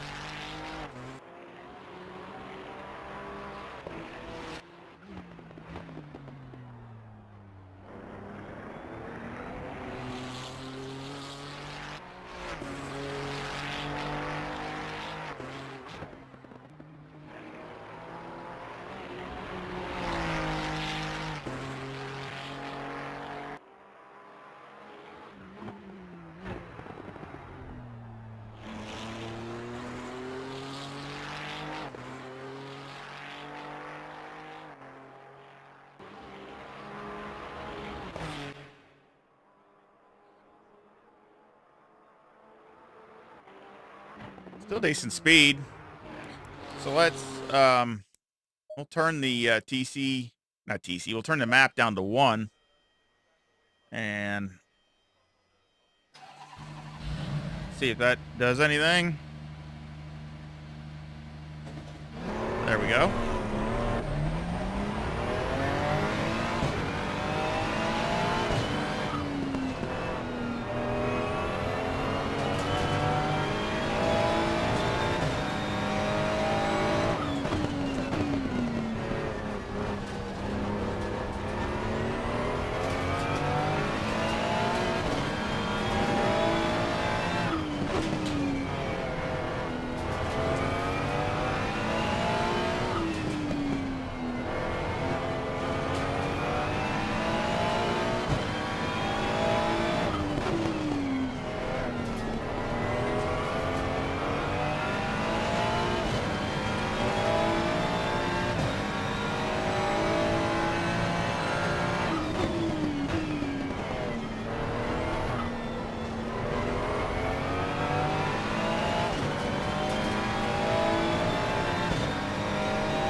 Feels okay.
That hurt.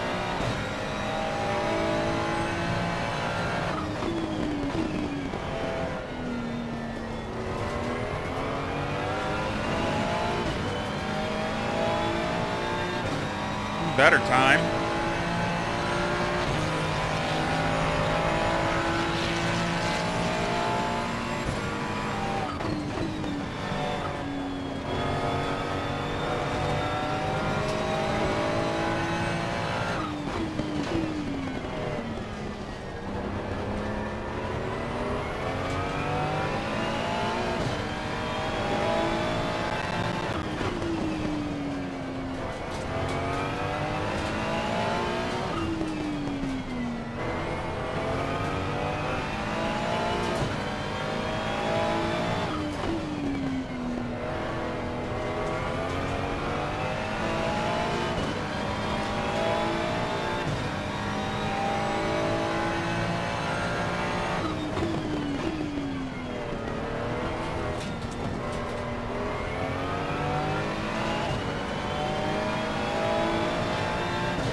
better.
Staying consistent.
I blew it in that last corner.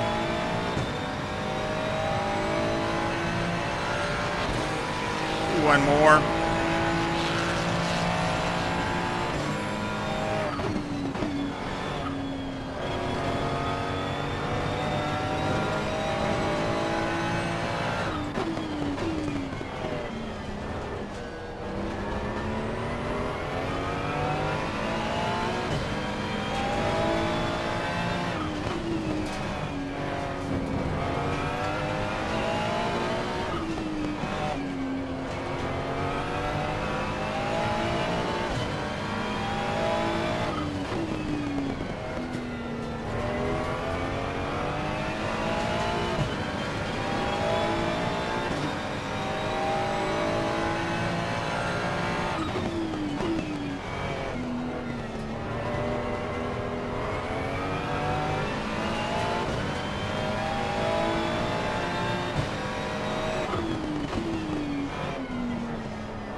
Messed it up again.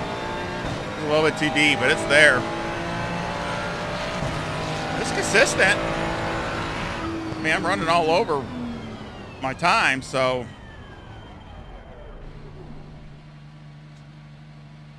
I think it's really consistent.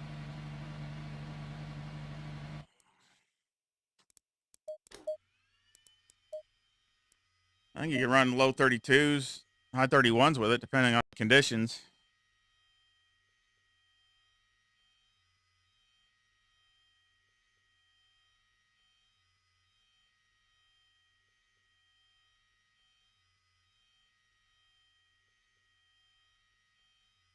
Well, thank you, Zillabang. Hey, Sean. I mean, so what does everybody think? TC1 better? I kind of like TC1 better, but I don't know if it does anything, to be honest, but I think I like it better. I like having a throttle that you can use to help rotate the car. That's what because my type of driving style is I like to get back on the gas. Again, it's how I was taught. Okay. So again, I kind of go back to that. Um, when I had a coach in real driving, he really would jump all over me if I was either not on the, if I was coasting. He hated coasting. He would look at, he'd look at a computer and he could see if I was coasting, and he'd say that, you don't coast. You're either on the brake or you're on the gas. One or the other. You don't coast. So it's really hard for me to break that habit. I know sometimes you need to coast, but I try to keep it to a minimum. Because that's just how I was taught, and I really don't want to break that, because that's, part of the my coaching was. So I like to be able to get back on the gas, even if it's just a little bit. But what I like is, let's say you need the car to rotate a little bit, you can give it a little bit more throttle, and you can feel the car rotating around. I like that. I really like that. And you can control it by how much input you're putting in the gas. So, and Valencia here is really good for that. There's so many of these corners that you can do that. So I kind of like maybe the map one. I don't know if it's kind of like the 488, but I rather have something that's a little bit more throttle sensitive, and something I can use to help the car rotate if I need it to rotate, or maybe I went into too deep, and I can get the car to rotate at a different rate with giving it some more throttle. So at least that's my way of driving anyway. I mean, that's the way I like to do it. But I think this is a really good setup. I got light graining on the front, probably sliding it a little bit too much. Not too bad front to rear.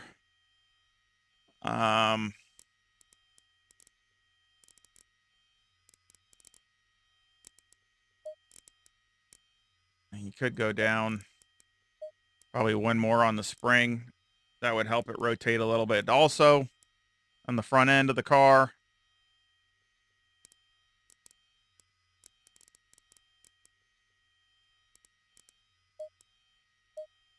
But yeah, I think this is a good setup. I mean, you can see, let's take a look at the,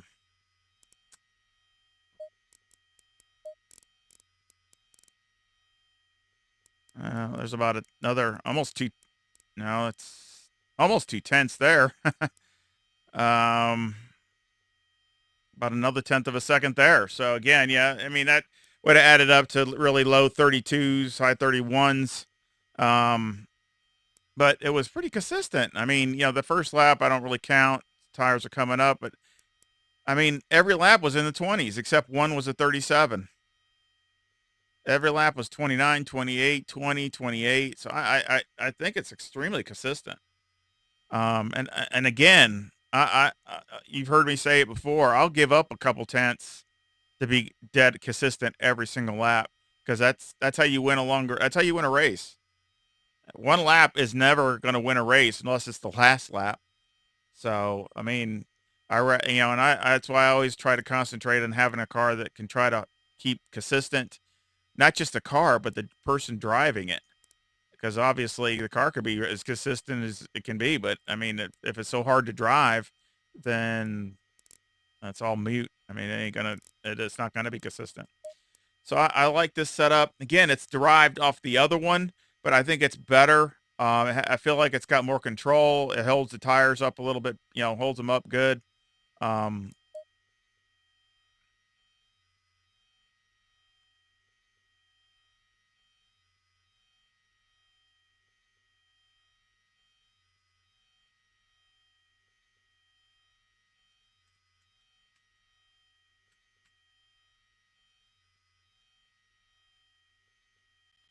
like this is set up. And of course, if you want to pause it later or whatever, I'm just kind of going over this for my console users.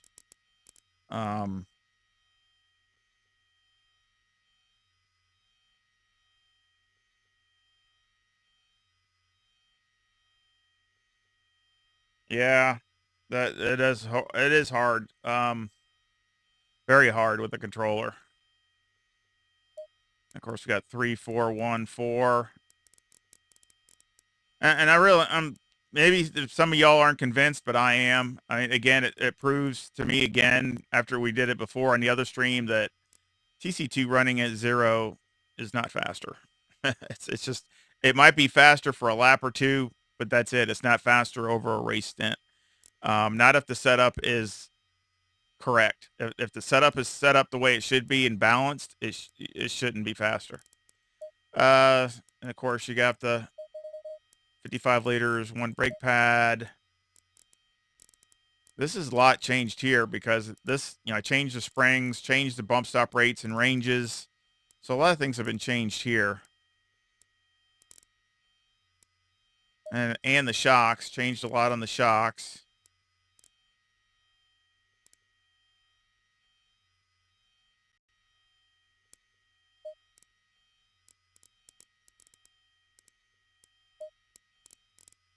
You could lower it in the front to get more bite on the front, but I'd rather not. I'd rather leave it there because it's not going to move anyway.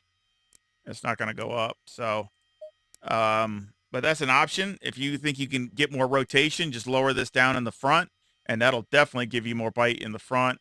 But that curb, that one curb, that real tough curb near the end there where you got to go right and you got to almost kind of just nick it.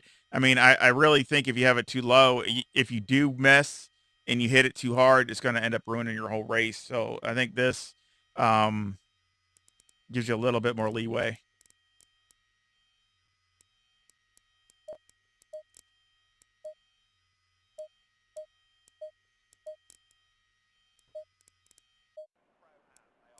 Let's see, 15. Watch a lap.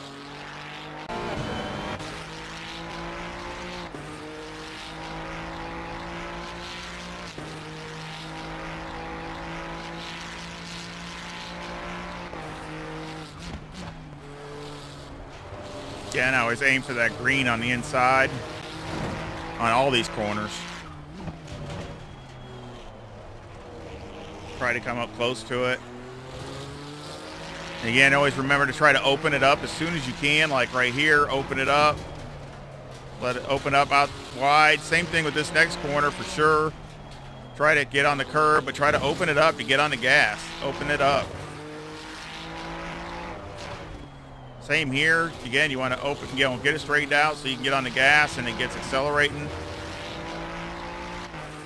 Again, this is one of these curves. You can definitely use the throttle right here to help rotate.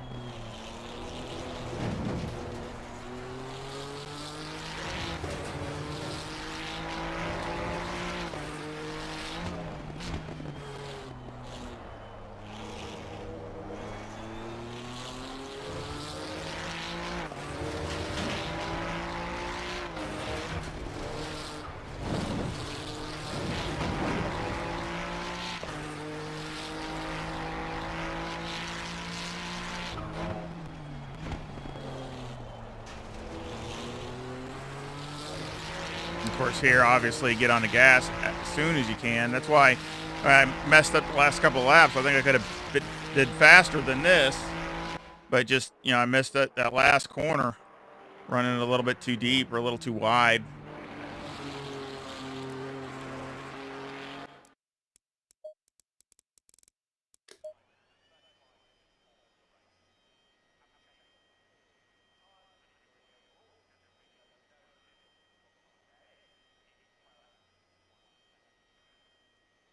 The best map for the Porsche is 8.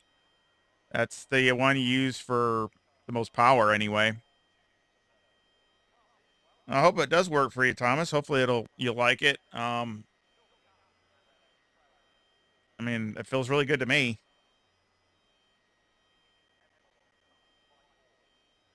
which I have an older son that he plays ACC also, and he had a controller, and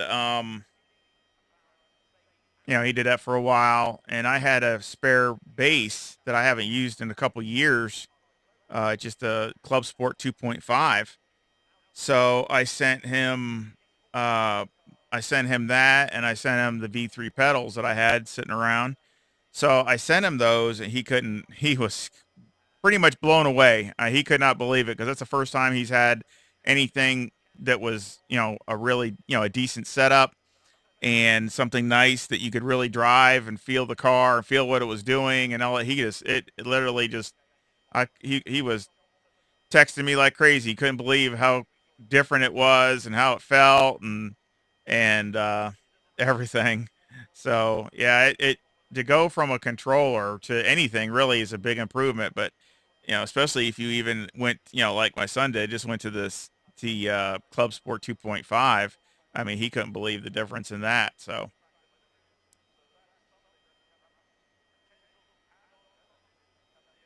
makes big differences.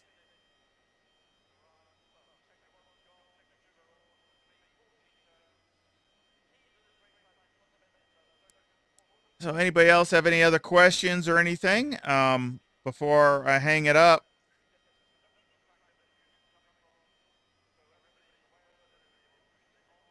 I have, just to let you know what was going on. Today I have my race later at Nürburgring with the Porsche Cup. I don't know what the conditions are going to be. If it's, I think it's going to be like just a light rain this whole weekend there and that at the Nürburgring. And of course, tomorrow I have my seniors as I'm streaming this on Saturday, my league in the AMG again at Nürburgring. And also, I have my Pan Am Saturday night, which is at Nürburgring. And who knows what the weather is going to be with Pan Am because they go crazy.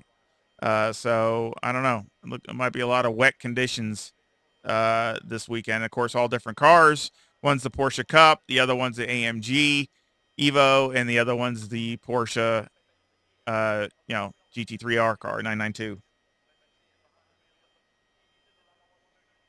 And that's why seniors. I mean, we have so many. We have, of course, you got to be 50 or over. So I'm showing my age. But again, you have a lot of people that are all diverse in age there in seniors. So again, that's, I think that's some of it right now. I know it varies, so I'm not saying it's the absolute best, but for right now, it seems to be the best racing. And if anybody hasn't seen it, just check out it was my Porsche Cup race that you can either check out my video or I think I have a stream link that they broadcast the race also. They stream it. But just check out that at Paul Ricard. That was an absolute crazy race all the way through. So again, some of the best clean racing I've seen. They do have some contact here and there. That's just racing, but it's nothing compared to LFM. I mean, LFM is an absolute just go for the throat. They'll fight every single corner. There's no give hardly ever. LFM is a lot different.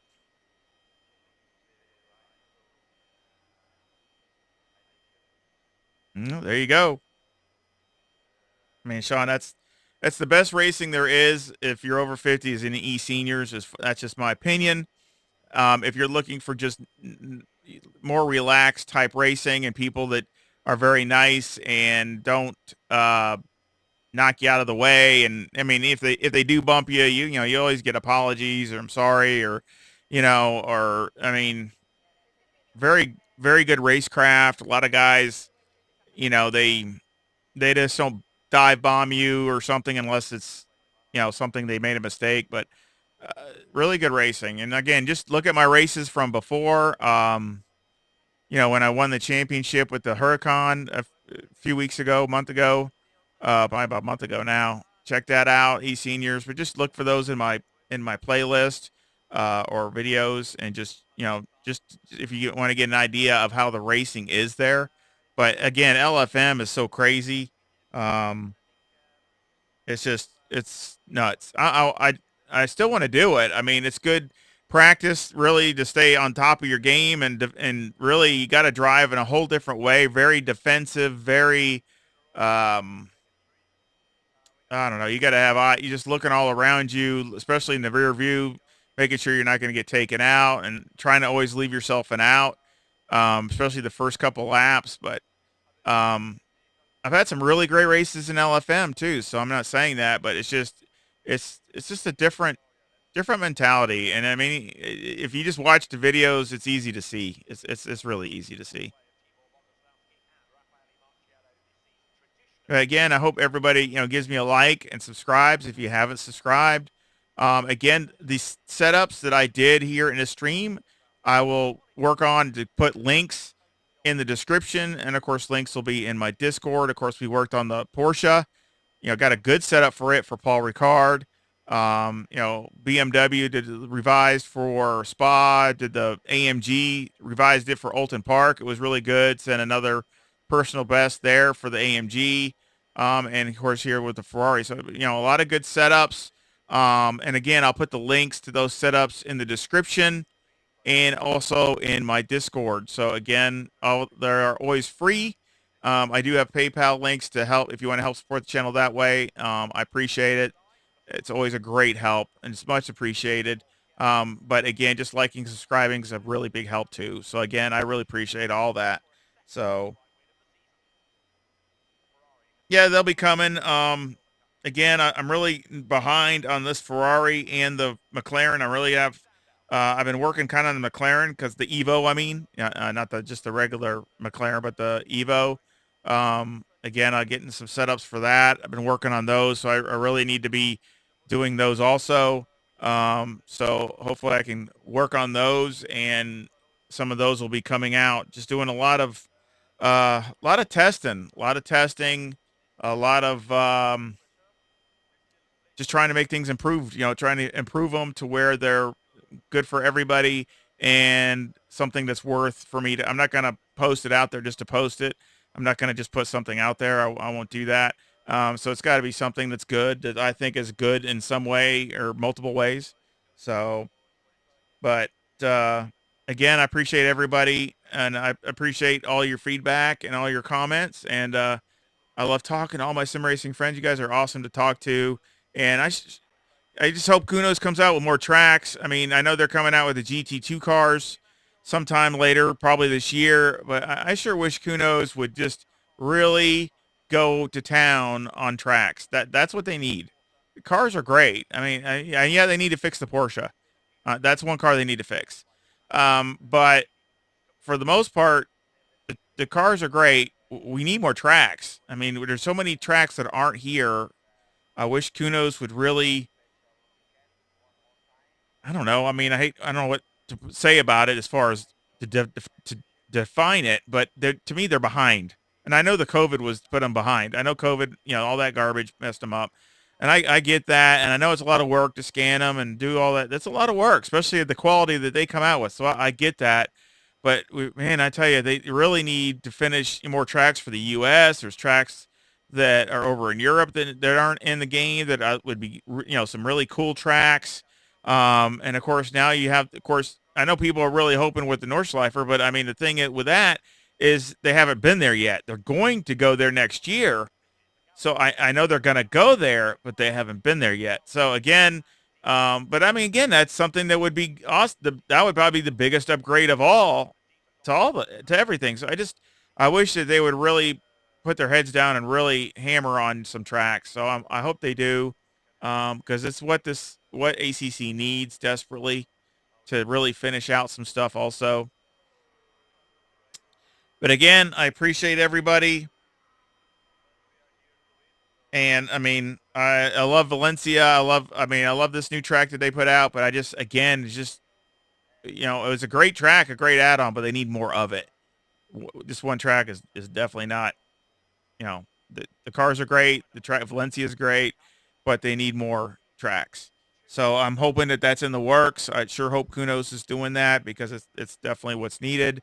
But again, I sure hope you come and join me again. Look out for those videos that'll be coming out with my races. And again, I appreciate it. Y'all take care. See ya.